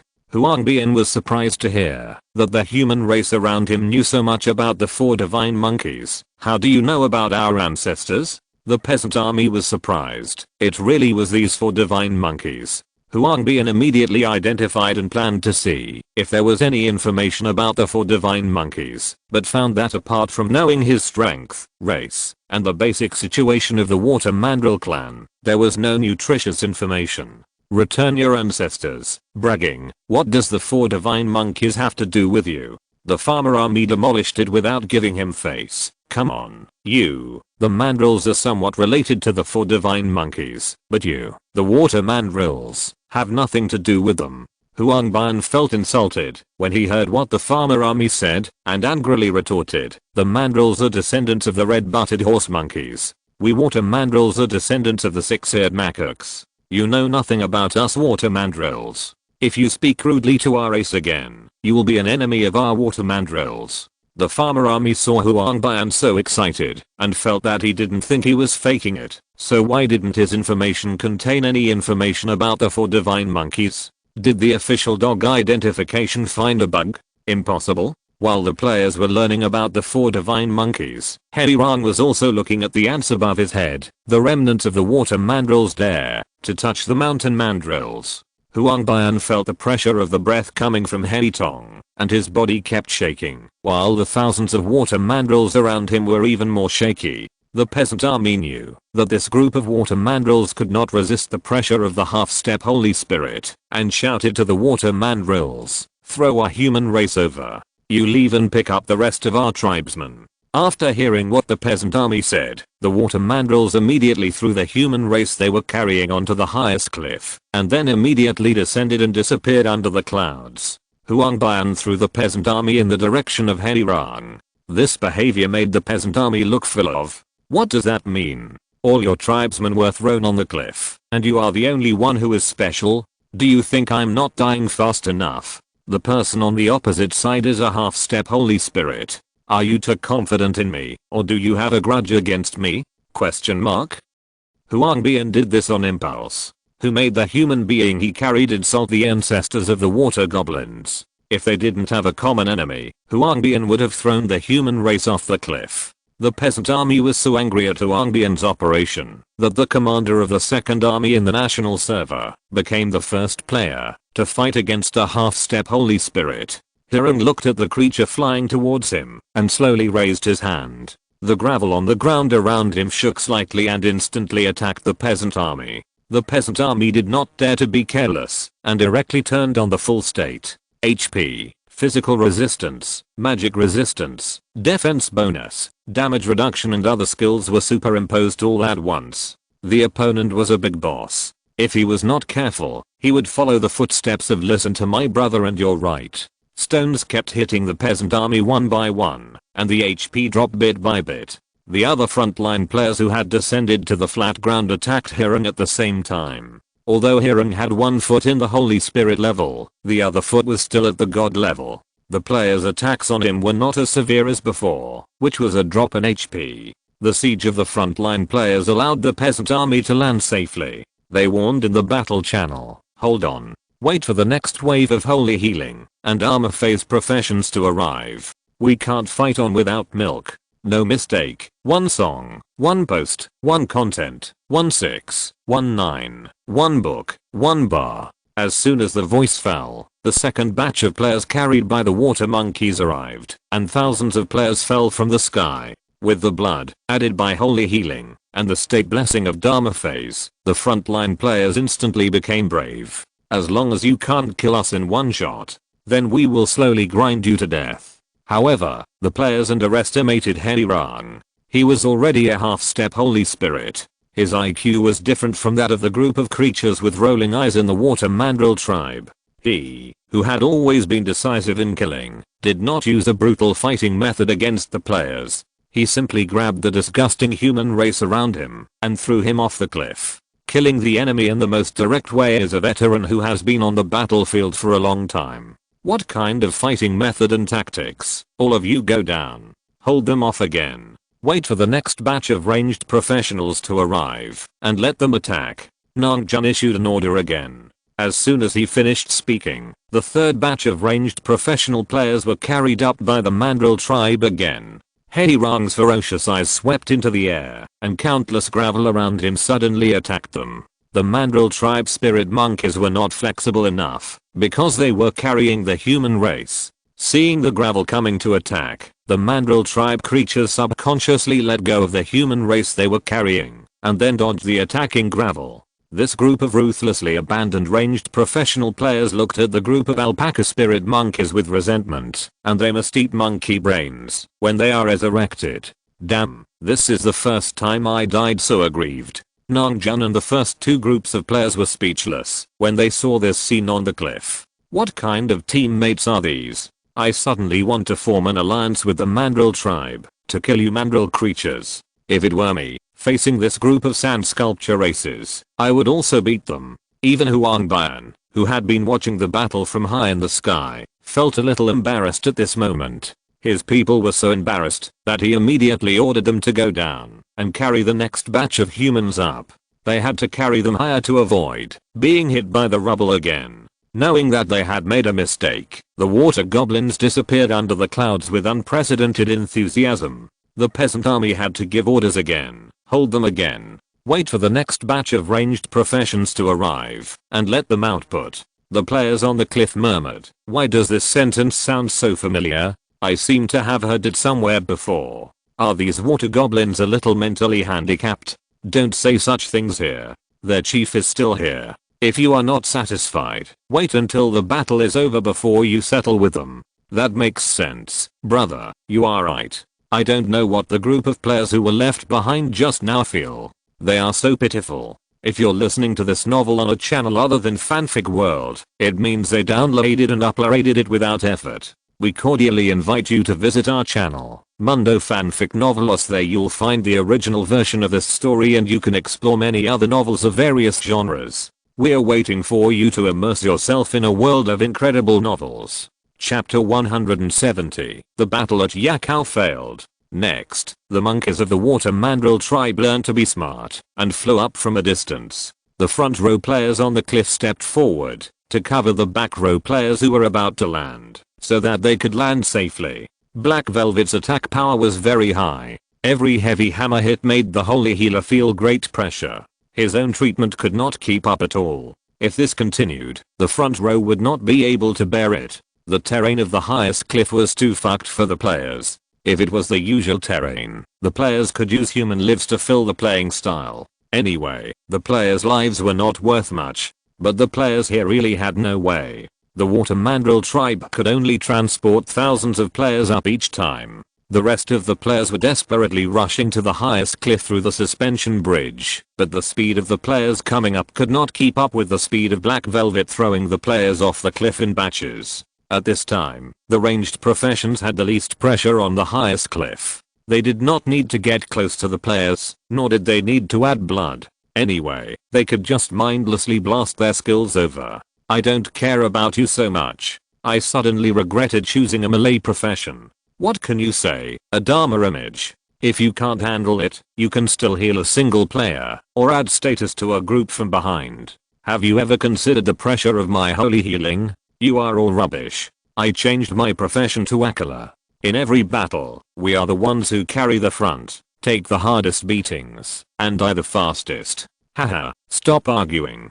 If you have anything to worry about, talk to us shadow killers. I will enlighten you. The players present were silent when they saw the shadow killers around them. That's right, we are still happy. Although it is difficult for us, shadow killers are useless. Except for high agility and high burst, the rest are targeted. It is easy to steal hatred and be scolded by teammates in dungeons. Although the output is high during leveling, it is as fragile as paper. A creature with a higher level will lose half of its health in one draw. In battles, you can neither rush to the front nor attack as a surprise attack. You can only serve as a scout or cut the back row when you are extremely advantageous. The rest of the time, you are a cheerleader. If the official dog held a ranking list of profession complaints, it is estimated that the shadow killer profession can directly dominate the list. As time went by, batches of players arrived at the highest cliff. Although they were constantly killed by Black Velvet and the number of players did not accumulate, every player who arrived was a fully qualified professional, which stabilized their hands and feet. The back and forth pickup and drop off of batches made the water mandrills, a group of transportation tools, exhausted, but they could not stop. The human race was attacking Black Velvet for them. So many lives died, and the human race did not say anything. Huang Bian was too embarrassed to yell for a rest. It turned out that what they just said was true. As long as we are not afraid of being exhausted to death, they will really transport us to the point where we doubt our lives. Black Velvet was also annoyed by the human race at this time. He looked up to the sky and roared loudly. The experienced players knew that this guy was going to use his ultimate move. They all chose to retreat. All along, players lacked fear of god-level bosses. Whether it was Jiu Xiangxiandu Nifachi or Jihuo, or allies or enemies from other regions, the human race did not take it seriously. Although the mandrill boss in front of them was a half-step holy spirit, it was also the title of the peak of the god, so the players did not feel much. However, the next second, Heavy Rang made the players completely understand what the strength of a half-step holy spirit was. After awing, Heavy Rang raised his feet and kept stomping on the ground. The highest cliff shook violently again and again. The players on the cliff collectively felt dizzy and could not move normally. Moreover, with each vibration, the players found that their blood volume dropped a bit. Although the water monkeys carrying the players were not directly injured by the vibration, they were also affected by the dizziness. The dizzy water monkeys became weak and could no longer hold the players. Another batch of thousands of players were thrown off the cliff by the water mandrills again. The players and the water mandrills present. Huang Bian didn't know how to face the human beings after seeing this scene. He was really afraid that the human beings would suddenly turn their guns on him. These human beings were also fierce people. They died in batches without any retreat. They would kill an enemy to death. The sense of oppression was even stronger than when the mandrills invaded his race. Huang Bian, feeling guilty, peeked at the human beings' expressions. Sure enough, the human beings standing on the highest cliff looked at him with resentment, even when they were attacked by the Black Velvet group. What do you mean? I'm helping you, the water mandrills, fight and you're stabbing us in the back. I'm quitting. How about we finish dealing with the mandrills and wipe out the water mandrills at the same time? I think that's okay. These guys are fucking bastards. Huang Bian got anxious when he heard the human race's whispers and loudly assured the human race, my fellow human brothers, I promise there won't be a next time. Believe me. It would have been fine if Huang Bian didn't say anything. Now that he opened his mouth, the dissatisfied players below yelled at him, what the hell are you talking about? You asked me to help you fight while you sleep, watch in the sky? You water mandrills are begging like this? Now I understand why the mandrills wanted to beat you up. If it were me, I would beat you up too. No mistakes in one poem, one post, one content, one book, one forum. No more fighting. What's the point of fighting? The peasant army was indeed dissatisfied with the water mandrills, but fighting the mountain mandrills was not just for the sake of forming an alliance. A large part of the reason was to complete the pre-task of the third transformation. So whether there were water mandrills or not, the human race had to conquer the cliff mouth area. But as more and more players died, it was fine that no creature from the water mandrills chose to help, but they also indirectly killed so many players for the sake of self-protection. Even if I was in command and had to put the overall situation first, I couldn't stand it. Huang Bian was a little angry when he heard the roar of the human race, but in fact he was also fearless. Hey, Rang killed so many of your tribesmen. If you really don't fight, then wouldn't you humans have sacrificed so many lives in vain? I'm not afraid that you will give up. The players saw that Huang Bian was still staying in the sky without moving or making any expression. This behavior completely angered the players of the second army. Okay, you are awesome. I won't fight anymore, and I will come over to destroy your water mandrills first next time. As a retired soldier, Nang Jun couldn't stand being betrayed by his teammates. He immediately issued an order in the battle channel, asking the players below to return to the city collectively and organize time to conquer the cliff mouth area. The players on the highest cliff didn't plan to fight down. The holy healers and magic equivalents stopped the treatment immediately. The front row didn't resist. The players who were not attacked chose to return. The players attacked by Hei Rang took the damage and chose to die directly. Huang Bian was slapped in the face as soon as he was lucky enough. This group of human race actually chose to give up the attack. Did you ignore the tribe members you sacrificed before? Exclamation mark. Huang Bian panicked immediately. It was not easy to meet such a race that was not afraid of death and could be cannon fodder for the water mandrills. They had to stabilize them. However, the determined players did not plan to negotiate with Huang Bian. Before Huang Bian opened his mouth, all the national players disappeared in the cliff mouth area. Hei Rang felt the space energy coming from all directions. The angry expression on his face suddenly became thoughtful, and then he turned his head to look at Huang Bian in the sky, revealing a weird grin. So far, the second tier players of the national server failed to conquer the Yakao area, but the failure of this battle was not complained or ridiculed by the national server players. Since the national server was launched, it has won every battle it has faced, but this time it was defeated by the so-called teammates. The national server decided to set the next battle in the Yakao area, and decided to defeat the water mandrills first. Chapter 171 The first meeting between Chinese server and Japanese server. The national server made a statistics that night, and the results of these three battles made the national server players not very satisfied. Although the first army won the battle on the surface and got the desired results, the national server commander was killed by the poisonous Scorpion clan god and died because of the commander's diplomatic strategy, which dealt a blow to the national server's always respected universal love and non-aggression diplomatic policy. The second army did not complete the conquest of the Yakao area. Not only did it fail to kill the Mandrill clan boss, but it was also defeated by the so-called teammates. Under the leadership of Fukai and Ghuo, the third army did nothing in the Yinhuo area, except watching a family ethics drama. Except for Ghuo, all the members were in a bad mood.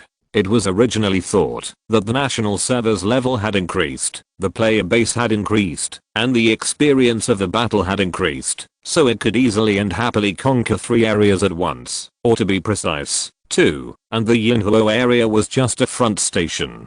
But even with 2, the strongest server, the national server, still played very frustrated, and the pre-tasks for the third transformation were far away. When the national server players were disappointed, the fourth army, which no one cared about, sent a shocking news to the players. One of the troops of countless low-level players who were expanding and exploring the outer seas, a small expedition team consisting of several ships, was lucky enough to cross several seas. Before the supplies were about to run out, and they were about to return, they found a familiar sea area. The Rune Realm Sea area. The main city of the Japanese server, Sakura Island, is located on the Rune Realm Sea area. This news completely detonated the Chinese server, and the official forum of the Chinese server even attracted a large number of foreign server players to visit. The European server, the Korean server, and the Southeast Asian server all paid close attention to the exploration of the Chinese server. As the protagonist server, the Japanese server was the first to be awakened by the news from the Chinese server. In the Rune Realm Sea area, the Japanese server has almost reached a situation where all the members have turned, and has also begun to explore and attack the surrounding islands, and is in the early stages of conquering the Rune Realm Islands. However, in the early stages of their development, the Chinese server players have already discovered where their home is, which makes the arrogant Japanese server players feel strongly uneasy. Their server is already in a weak position, and now it has been found by the first powerful country. If the Chinese server has bad intentions, their server will not need to develop. Half an hour after the news came out, the Japanese server commander Fuji Mountain Screwicker Ichiro Nomoto met with the Chinese server commander. Listened to brothers' words Liangting on the Chinese server forum. Liangting readily agreed, and Bai Bing opened a virtual space portal in the game. 9 seats were placed on each side of the space, and only 9 souls could enter the 2 servers. In addition, Bai Bing also broadcast the entire meeting between the 2 sides. This kind of official meeting must be led by the official, which makes it look rigorous and majestic, and the soul value of the reward can also go into his pocket. Half an hour later, at 2200 hours in the evening, the portal opened, and Liangting disappeared with 8 figures in the exclusive space portal. Players from the 5 servers of the Chinese server, European server, Korean server, Japanese server, and Southeast Asian server all entered the official live broadcast room at the same time. What came into view was the golden and magnificent space. There were 2 patterns engraved in the center of the conference room. One was engraved with a cherry blossom, representing the camp of the Japanese server. The other pattern was engraved with a 5-pointed star, representing the pattern of the Chinese server. The Japanese server commander, Ichiro Nomoto, and 8 accompanying players arrived at the conference room first. All of them were the highest ranked players on the Japanese server. They sat in their respective positions according to seniority. Ichiro Nomoto sat in the middle and looked at the gate of the Chinese server opposite. Countless Japanese server players were frantically giving rewards in the live broadcast room. The dense soul values instantly filled the screen. Although the number of soul values for each reward was not large, it was rare for the Japanese server, whose average combat power was only 1 turn. They were indeed players who did not live a small life, and lived a good life. Dang. The gate emitted a red glow, and figures walked out of the teleportation gate. The Japanese server players present all used recognition on the 9 figures. Xinyang, Kra tribe, early stage of the spirit. Udahei, Lingayu tribe, early stage of the spirit. Yuanfang, Shitang tribe, middle stage of the spirit. Pengxin, Xingpeng tribe, middle stage of the spirit. Xian, Chahu tribe, middle stage of the spirit. Ghuo, Yinling tribe, middle stage of the spirit. Fukai, Zuling tribe, peak of the spirit. After the 7 god level creatures came out, Ichiro Nomoto and the 8 Japanese players were shocked. What the hell are these people? We are all first level players. Shouldn't you be second level players? What's the point of bringing in the creatures in the game? In the live broadcast room, Japanese server. What does the Chinese server mean? We are here to negotiate. They are threatening. There is no sincerity at all. This is a naked insult. European server. I always thought that our level was getting closer to that of the Chinese server, but I didn't expect that it was all wishful thinking on our part. How can we surpass them with this kind of strength? I really don't know how we should resist if the Chinese server attacks our European server. Korean server, that's nothing. As long as we are given enough time, we will definitely be able to surpass the Chinese server. The Korean server will definitely become the strongest server of planet. Our Korean players are the best.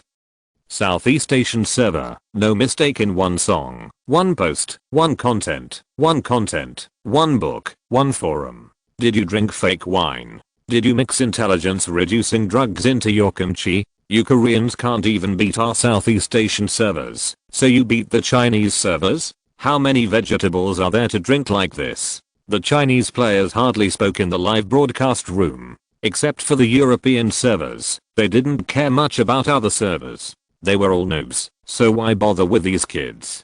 The figure of the 8th player who walked in shocked the Japanese players in the conference room and all the players in and outside the live broadcast room. All of them. Corpse Clan. Early stage of God. Now the realm has fallen to the middle stage of Holy Spirit. What the hell am I kidding? You even messed with the gods and creatures. What the hell are we negotiating with? Players from the Chinese server in the live broadcast room. Basic operations. Don't be six. You can't stand it? You haven't eaten any good food. Isn't it great? They are all raised by my buddies. How lonely it is to be invincible. Why can you send voice messages upstairs? The last figure from the Chinese server was Liang Ting. The 9 people sat in the seats corresponding to the Chinese server. Liang Ting sat in the middle and smiled and greeted Ichiro Nomoto. Hello, Japanese server commander. I'm very happy to have this negotiation with you. I hope that our meeting can proceed in a peaceful, respectful, and friendly manner.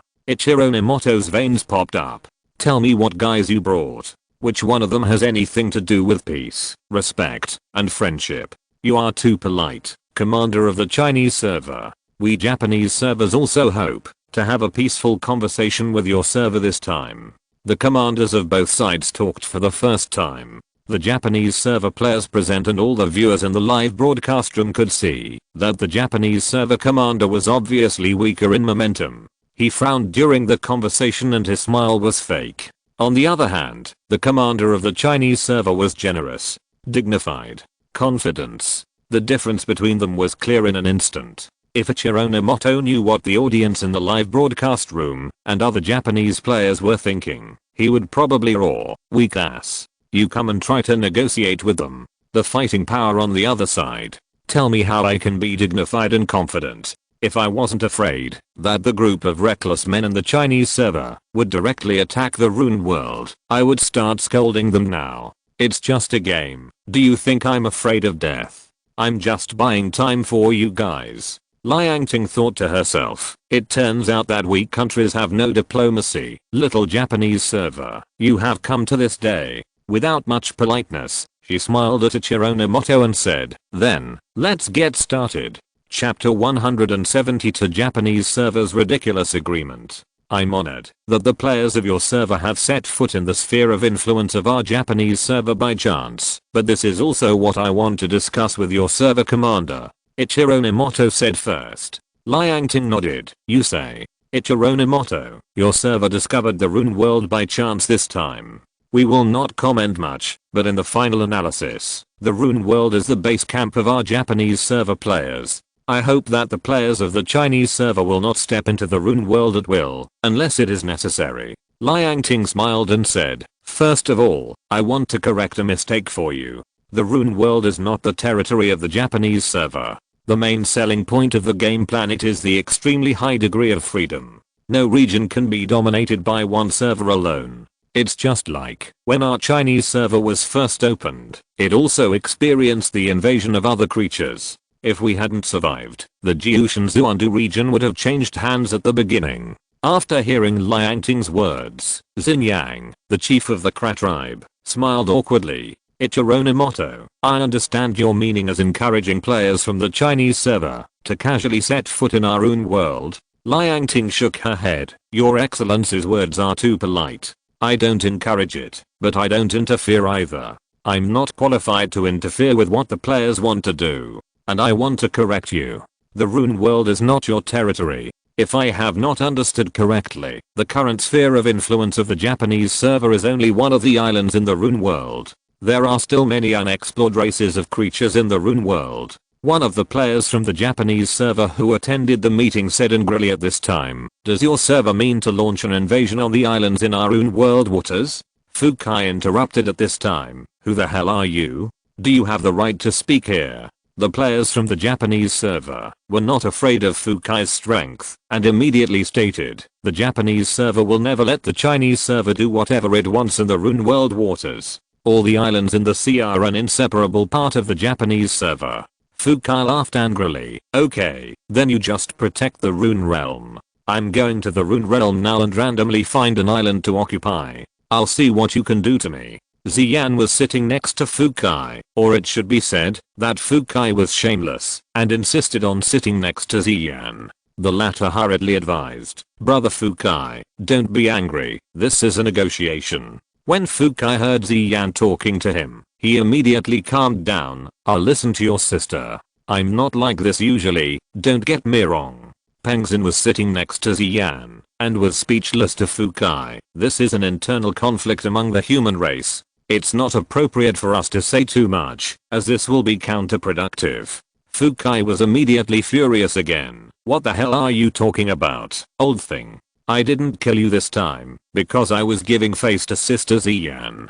Don't go too far." Liangting covered her face. They shouldn't have let Fukai and Pengzin, two guys who had a grudge against each other, attend the same meeting. If Sister Ziyan hadn't been considerate and sandwiched between them, they would probably have fought at the beginning.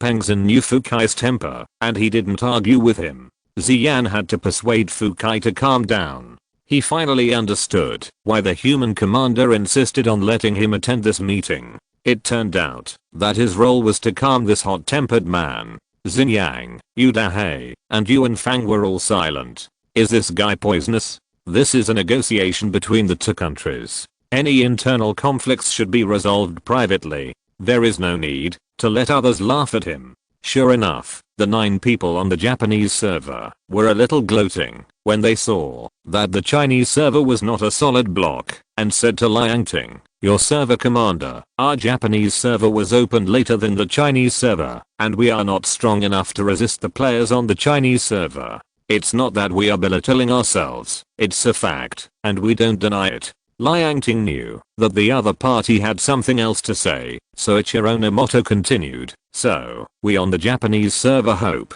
to resolve the conflict between the two servers in a peaceful and negotiated manner to avoid future conflicts. So we on the Japanese server have tentatively established several agreements and would like to negotiate with your server commander, Liangting. I would like to hear the details." Ichiro Nomoto, first. Players on the Chinese server are not allowed to set foot in the Rune world and surrounding waters without the permission of the Japanese server. Liangting and the creatures around them laughed when they heard the first item. The first item alone was enough to show that the Japanese server did not have any sincerity at all. Liangting did not intend to interrupt and motioned for the other party to continue. Ichiro Nomoto continued, "Second, for the sake of peaceful development and common progress, the Japanese server hopes to establish long-term and stable business relations with the Chinese server." Liangting waved her hand to interrupt. "Please be more specific." Ichiro Nomoto explained. "What it means is that the Japanese server hopes to trade with your server.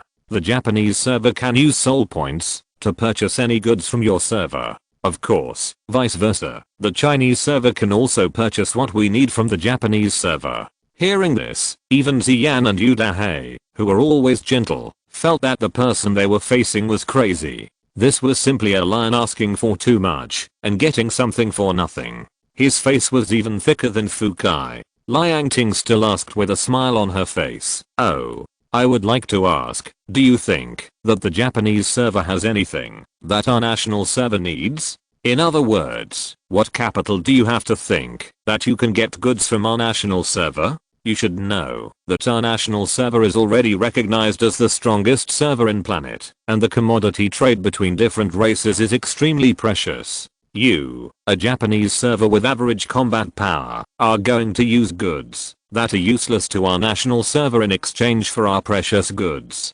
Ichiro Nomoto explained. "That can't be said. This is just a preliminary intention, and the goods of our Japanese server may not be completely useless to your server. On the contrary, the goods of your server may not all be useful to our Japanese server." Liangting smiled and pointed to several gods around her and said, "Then let me introduce you. This is Xinjiang, the patriarch of the Kra tribe. They were the first race to confront our national server after the opening of the national server. It took our national server a huge price to successfully establish diplomatic relations. They are the first ally of our server. No mistake, one poem, one post, one content, one book, one bar." The 9 players on the Japanese server looked at this god-level creature, and they didn't believe it in their hearts. "You just opened the server and you defeated a race led by a god.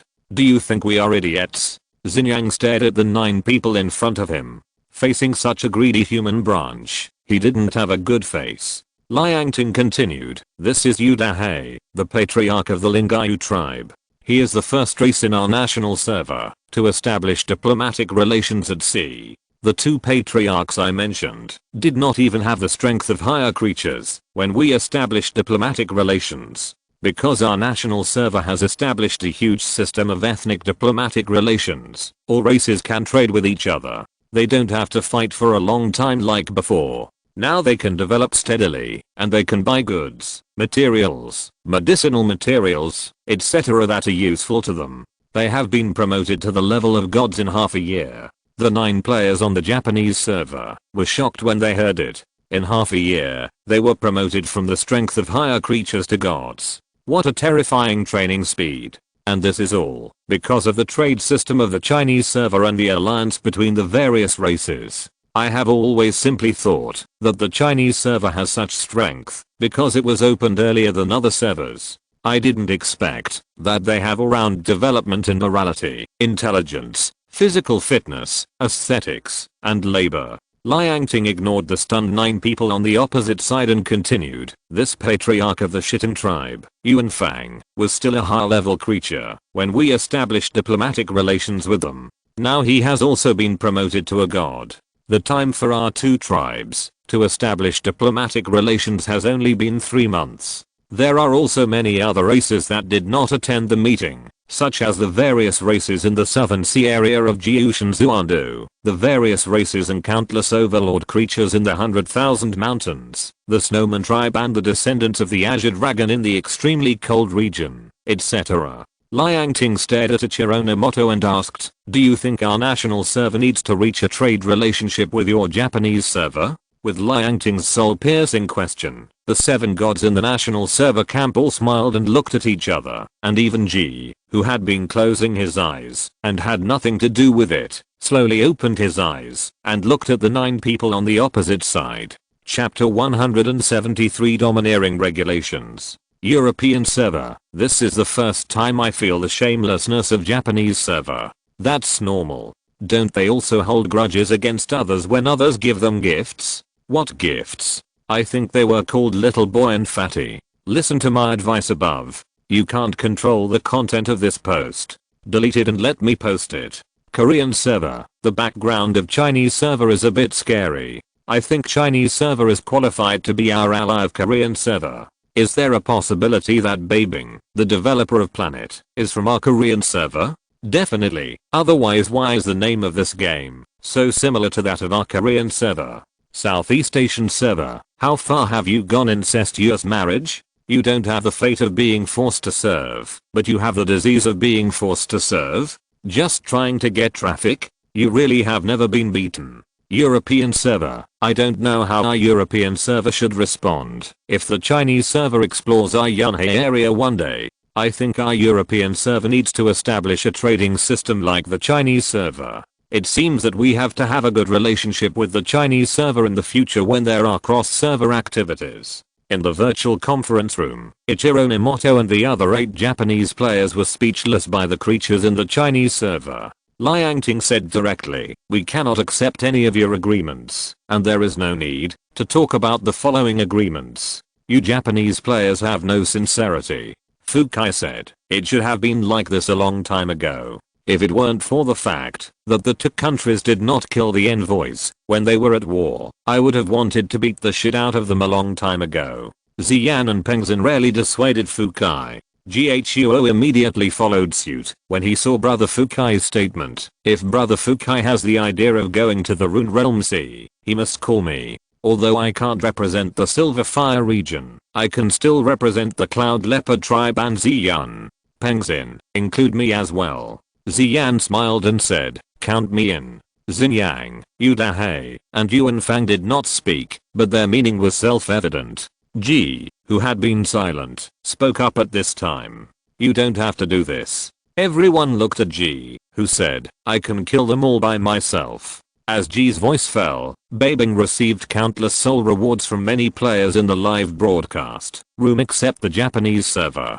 The Chinese server was too domineering. This should be done to dampen the spirit of these shameless people, otherwise they really think they are the best in the world. Ichiro Nimoto knew that his agreement was rude, but he also did it with the idea of letting the Chinese server bargain. But who would have thought that the other party would be so domineering and block all the ways for negotiation? This result was something Ichiro Nimoto never expected. Shouldn't negotiations be a two-way negotiation? Question mark. You are so willful and don't play by the rules. The 9 Japanese server players in the conference room have already imagined how much the Japanese server players watching the live broadcast hated themselves at this time. There was no other reason. The treaty was really unreasonable. These contents made it seem as if the Chinese server was a weak server and they treated others as idiots. Question mark. Ichiro Nimoto immediately made amends. Negotiation requires communication between both parties. If your server commander is not satisfied with our Japanese server agreement, I wonder what your server thinks. We can discuss it properly. Liangting glanced at Fukai, and the latter suddenly realized that this is a time for you, the bad guy, to take the stage, and don't mess it up.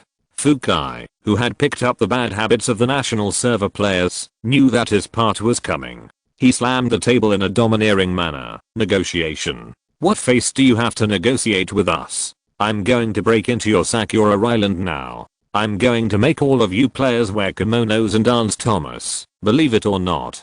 Jiho followed suit tacitly. What is Thomas? Xinjiang finally spoke. If you need our Kra tribe, let me know at any time. Our warriors haven't experienced a battle for a long time, and their hands and feet are all rusty. You Dahei, let us sea races handle the sea affairs. Yuan Fang, Chief Yu, don't underestimate us land races. Although we are not good at sea operations, the other side is not a powerful creature. Peng Xin and Ziyan looked at each other and were about to act, but Liangting suddenly spoke. Liangting interrupted everyone with a smile. Dear clan leaders, please calm down. Big brother Fukai, you should calm down too. Fighting can't solve any problems. We must convince people with reason. Peng Xin, Ziyan, where are our lines? No more. No need. Liangting said to the 9 Japanese players with gloomy faces. Our agreement has only one clause. We can stay out of the Japanese service, but the Japanese service cannot prevent us from establishing diplomatic relations with the creatures in the Rune Realm without reason. If the Japanese service wants to buy our national service products, they can buy them from the various races in the Rune Realm that have established diplomatic relations with our national service. Ichiro Nimoto almost exploded when he heard such an impolite rule. Is this an agreement? Exclamation mark. This is an invasion. Setting up artillery near our island. Do you think we Japanese service players are mentally retarded? Question mark. Liangting suddenly said, of course, if the Japanese service feels that this rule is too hegemonic, as long as Sakura Island allows our national service players to establish a return point, we can agree to trade with you. No mistake. One song, one post, one content, one book, one bar, 1619, one book, one bar, one look. After hearing Liangting's words, Ichiro Nimoto hesitated again. Establishing diplomatic relations with various races on various islands in the Rune Realm is equivalent to invading Sakura Island. This is no different from directly establishing a return point on Sakura Island. However, if the Chinese server agrees to trade, the strength of the Japanese server can get a qualitative leap, which seems to be acceptable. However, if the Chinese server establishes a return point for no reason, is the Japanese server still a Japanese server? Liangting saw that Ichiro Nimoto was hesitating and continued, Your Excellency, you need to know that the strength of our national server does not actually need to be negotiated with you. The reason why we are willing to sit down and talk is because our national server respects the territorial sovereignty of the server. We can promise you that we will not interfere in your internal affairs. In this way, you can not only buy high quality products from our national server, but also get protection from our national server to avoid invasion by powerful races, killing 2 birds with 1 stone. At this time, the national server players in the live broadcast room all laughed. Ha ha ha, I'm dying of laughter. God has a way of life. Look at this cake, it's so big and round. It seems like he persuaded, but it seems like he didn't persuade.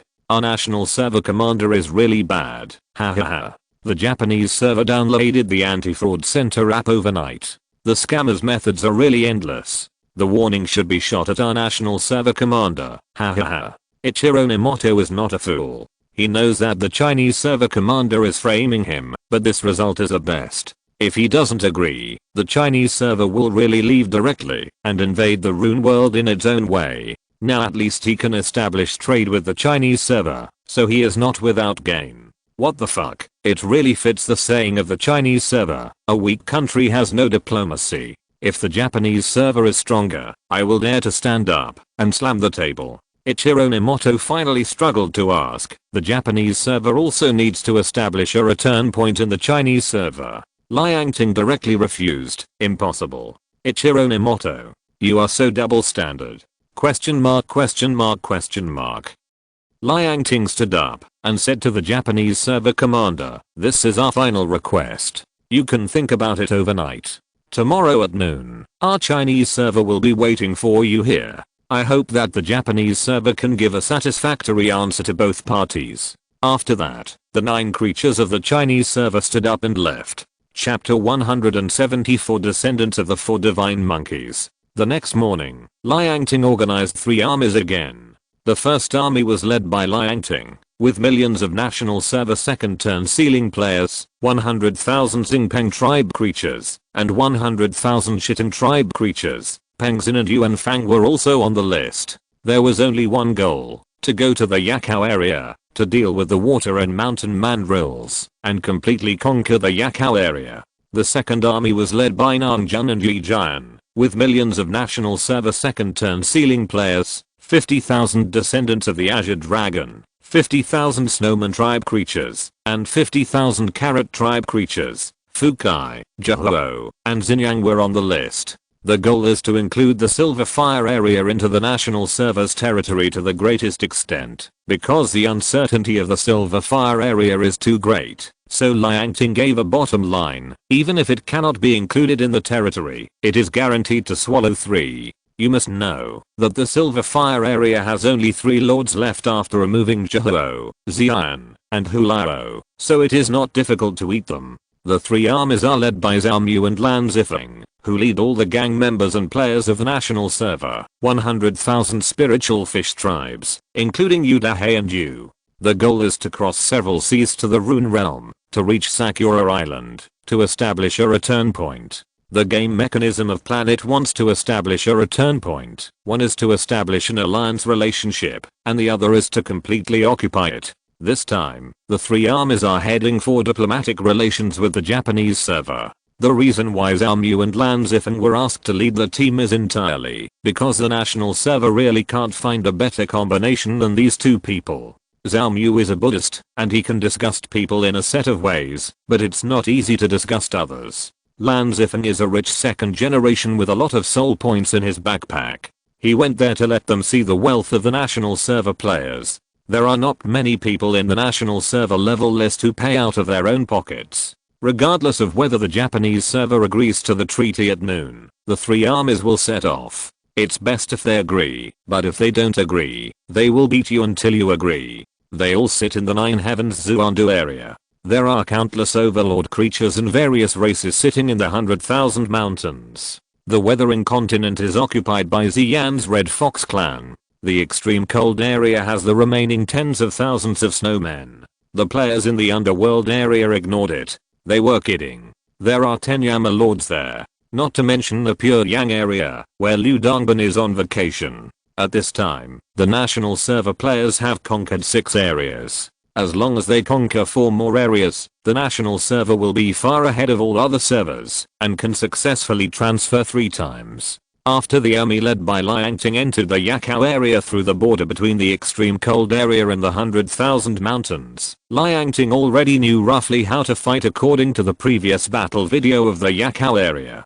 This time I'm going to kill those bastards of the water mandrill tribe. This brother shouldn't stay for long. This group of water mandrill tribe is even more disgusting than the Japanese and Korean servers. What the players of the first army thought was exactly what Liang Ting was thinking. Since the water mandrill tribe had offended the human race wouldn't mind offending you water mandrill tribe to death. If you weren't beaten to a pulp, you would be really afraid of these guys messing around when you fight with Black Velvet. Liangting called out 100,000 shadow killers and endless to conduct a full-scale investigation in the Yakao area, and at the same time, said to Peng Xin, Chief Peng, please trouble the creatures of the Xingpeng tribe, to look for the water mandrill tribe in the sky. They are a group of flying yellow monkeys. Tell me immediately once you find them.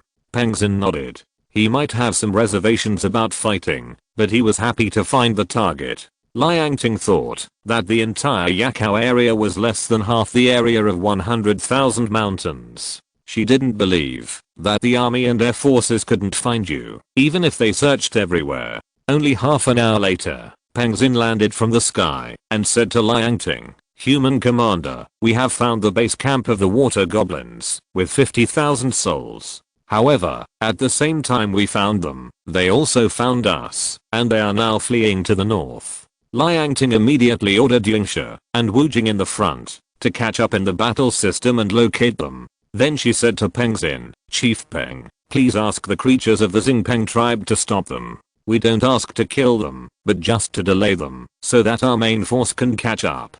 Peng Xin nodded and disappeared into the horizon.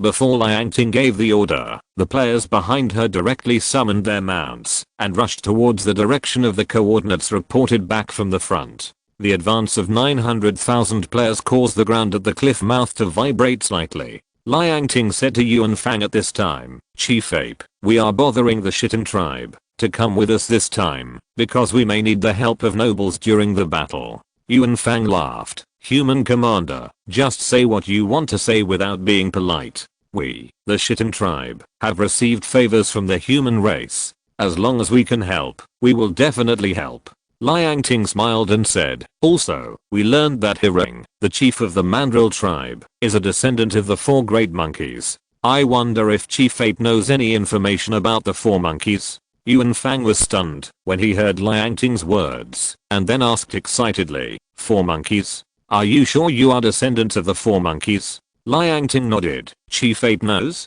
Yuan Fang nodded. Of course we know. Our Shitten tribe is also descendants of the 4 monkeys. How could we not know? Liangting was surprised and used identification on Yuan Fang. She found that there was no information about the 4 divine monkeys in Yuan Fang's information. However, given the relationship between the human race and the Shitten tribe, Yuan Fang could not have deceived her. Could it be that what the Water Zyro tribe said was true? Are they also descendants of the 4 divine monkeys? Can the chief of the ape clan tell us in detail? Yuan Fang roared. There is nothing I can't say, but the ancestors of the 4 divine monkeys have not been born for a long time. All the ape races with the bloodline of the 4 divine monkeys have almost lost the abilities of their ancestors, including our Shitten tribe. Liangting asked, why is this so? Yuan Fang roared and explained, I don't know either. A long time ago, the 4 ancestors of the divine monkeys disappeared at the same time. I learned from the ancestral teachings of the Shitten tribe that the reason why our bloodline power disappeared is most likely because the ancestors of the divine monkeys have fossilized.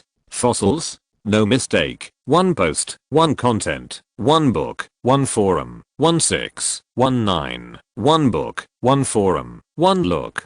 Yuan Fang nodded. Legend has it that the ancestors of the divine monkeys were conceived from a piece of colorful stone.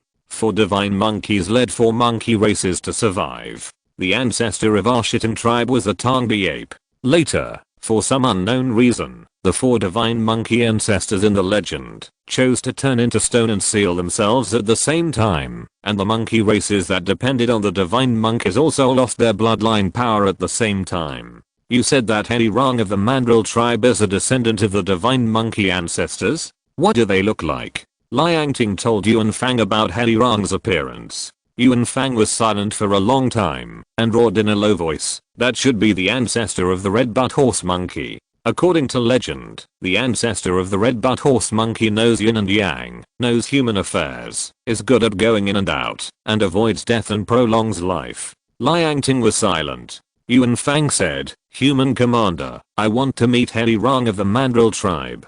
Liangting nodded. Okay, but before that, we have to deal with the Water Mandrill tribe first. At this time, the front sent feedback that the player army had arrived at the position of the Water Zio tribe that was intercepted by the Xingpeng creatures. Liangting immediately gave a remote order, Xingpeng tribe, shoot down the Water Zio tribe, and at the same time, Akalanatha uses skills to pull down the Water Zio tribe in the sky, and the rest of the players bombard to death. At this time, Huang Bian was caught off guard by the sudden attack of the human race. He did not expect the revenge of the human race to come so suddenly, nor did he expect that the human race would not attack Herirang first, but would take the Water Zio tribe as the first target of attack. This group of human races in front of him is obviously more disciplined than the last time, and there is also a flying race blocking him, which is faster than his own race, and has a higher attack than his own race. The strength of the opposite clan leader is also one realm higher than his own.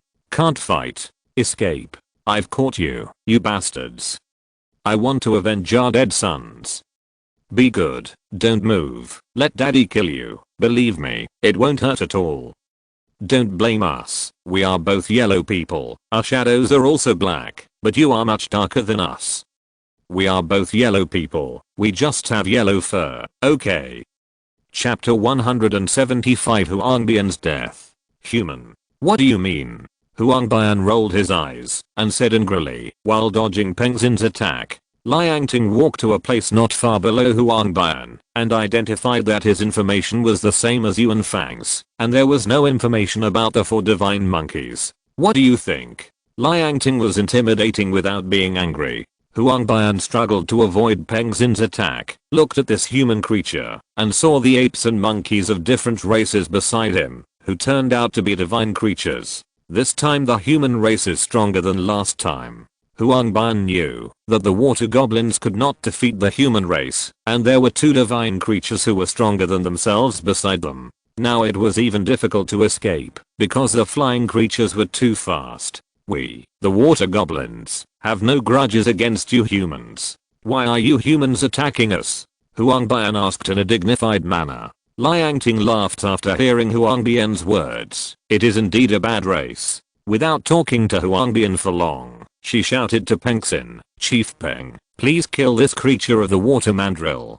The players did not feel sorry for these creatures after hearing Liangting's words. This Huang Bian's upper lip and lower lip are touching, and what he says is not human. He is not a human to begin with. Such a shameless race. I really want to empty their bodies completely. Your idea is a bit perverted, brother. Hurry up and finish it. I have to go to the kindergarten to pick up my child after class. It's only noon now, brother. Your child is out of class so early? You don't understand. My child's kindergarten teacher wore black silk today to teach them to dance. Liangting and Yuan Fang watched Peng Xin in the sky hitting Huang Bian again and again. As a fellow ape, Yuan Fang did not feel any pity when seeing his fellow monkeys being hunted down. For some reason, Yuan Fang disliked Huang Bian the first time he saw him. This feeling came from the summons of blood. Although he had never seen the water mandrills, he had a faint hatred for them. The water mandrills were attacked from both sides by the Xingpengs and the players, resulting in heavy casualties.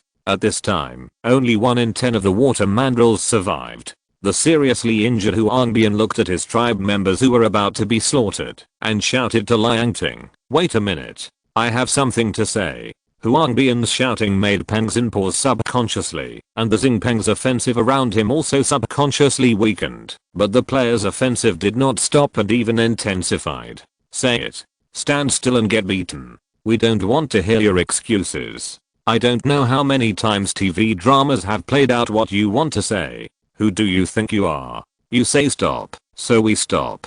Do you think you're Trump? The human race has always been well known for its organization and discipline in battles. Although Huang Bian shouted this, the national server commander has not spoken yet. We must hurry up and beat you up. We will let you bewitched and let our command let you go. It's no wonder that the players are so anxious. After all, Liangting's policy on establishing diplomatic relations is too merciful. If you can communicate, you will try not to fight. However, Liangting did not choose to stop this time. When she launched a campaign against the Scorpion tribe, she was killed by Hegu. She reflected deeply that she was too easy to talk to as a national server commander. Besides, the human race's allies do not need a two-faced race. Peng Xin saw that the human race commander was unmoved and turned around to continue attacking Huangbian. It seemed that the human race was determined to destroy the water mandrill tribe, so he didn't need to show mercy. Under Huangbian's desperate and hateful gaze, Peng Xin mercilessly pierced his chest with his wings, and the fallen divine crystal was taken by Peng Xin. When the Water Zio tribe saw their chief being killed, they panicked and fled everywhere. Liangting ordered not to pursue anymore, and the remaining thousands of Water Zio tribe were no longer a threat, so they turned around and headed towards the highest cliff. Yuan Fang saw the spiritual crystal that was taken away by Peng Xin when Huangbian died, and he felt a strong sense of crisis in his heart, and asked Peng Xin, "Chief Peng, can you lend me the spiritual crystal you took away?" "Don't worry, I just need to observe it." Peng Xin nodded and handed the spiritual crystal over. He was not afraid that Yuan Fang would take it for himself. After all, the other party was not as strong as him, and in front of the human race, the chief of the Shitten tribe would not do such a stupid thing. Yuan Fang took the divine crystal and suddenly got angry, and Peng Xin was immediately alert. "What are you doing? Are you going to make trouble?" "Not that bad. It's just a primary spirit crystal of a god. Is there something wrong with your brain?" Liangting was puzzled by Yuan Fang's sudden action. "Ape leader, what's wrong with you?" Yuan Fang threw the spirit crystal away and kept making small roars of fear, and his body was also shaking slightly. Peng Xin didn't know why Yuan Fang reacted like this. Was there something wrong with the spirit crystal? For a moment, he didn't know whether to recycle it. "Hey, what is the ape leader doing?" Sweating profusely and feeling weak, this expression is very familiar. Is he in heat? If he is in heat at this time, then wouldn't it be dangerous for us to command? Should we save him or not? It stands to reason that we should save him, but I don't know why my hands and feet are not working. Then let's wait. The players immediately saluted when they saw this scene. After Yuan Fang calmed down, he murmured and roared, "There is no mistake. There is a trace of the breath of the ancestor of the divine monkey on this spirit crystal." Liangting was immediately curious. "Do you know which divine monkey it is?" "The ancestor of the six-eared macaque." Peng Xin couldn't help asking, "What kind of creature are the divine monkeys you are talking about? Why haven't I heard of them?" Liangting told him with the most intuitive explanation. "They are four extremely powerful creatures. Although I have never seen them, they are all in their prime. I guess they would be pinned to the ground and rubbed. Do you understand what I mean?" Peng Xin, "What the hell did I just do?" Exclamation mark. Liangting found Peng Xin's reaction funny and comforted him. "But don't worry, we humans will protect you." Peng Xin, "You humans can't even beat any of them, and you still protect us?" Question mark. "Is there something wrong with your brains?" Liangting said to the two clan leaders, "Since we have killed him, we have to kill him. Don't think too much. What we have to do now is to get rid of the black velvet on the highest cliff." Yuan Fang said, "I have to think more." It is said that the ancestor of the six-eared macaque was good at listening, able to observe the truth, know the past and the future, and understand everything. Moreover, our previous clan leaders have always left rumors that the ancestor of the six-eared macaque may be the only one among the four divine monkeys without a fossil. If this is true, he must have known that we strangled the water goblin tribe. Peng Xin looked up at the sky. "Haha, listen to me saying thank you. Because of you." Liangting patted Yuan Fang's shoulder carelessly. "Isn't the chief of the ape tribe protected by the Tongbi ape? And that's just a legend. Why are you afraid of him? As the saying goes, a strong dragon cannot suppress a local snake. In our human territory, even a dragon will be cramped by us, and even a tiger will be torn apart by us." Liangting also said this to Peng Xin. Peng Xin knew that the human race was an extremely lawless race. They would always do what they said without hesitation, even if it meant death. He felt much more at ease. Anyway, he had killed him. With the human race taking the blame, the Crossing Peng tribe would not lose out. End of this chapter. Thank you very much for reaching the end. Don't forget to like. Looking for more exclusive content and immediate access? Subscribe to our Patreon. Remember, every like, subscription, or donation encourages us to continue. Thanks to everyone. See you in the next video.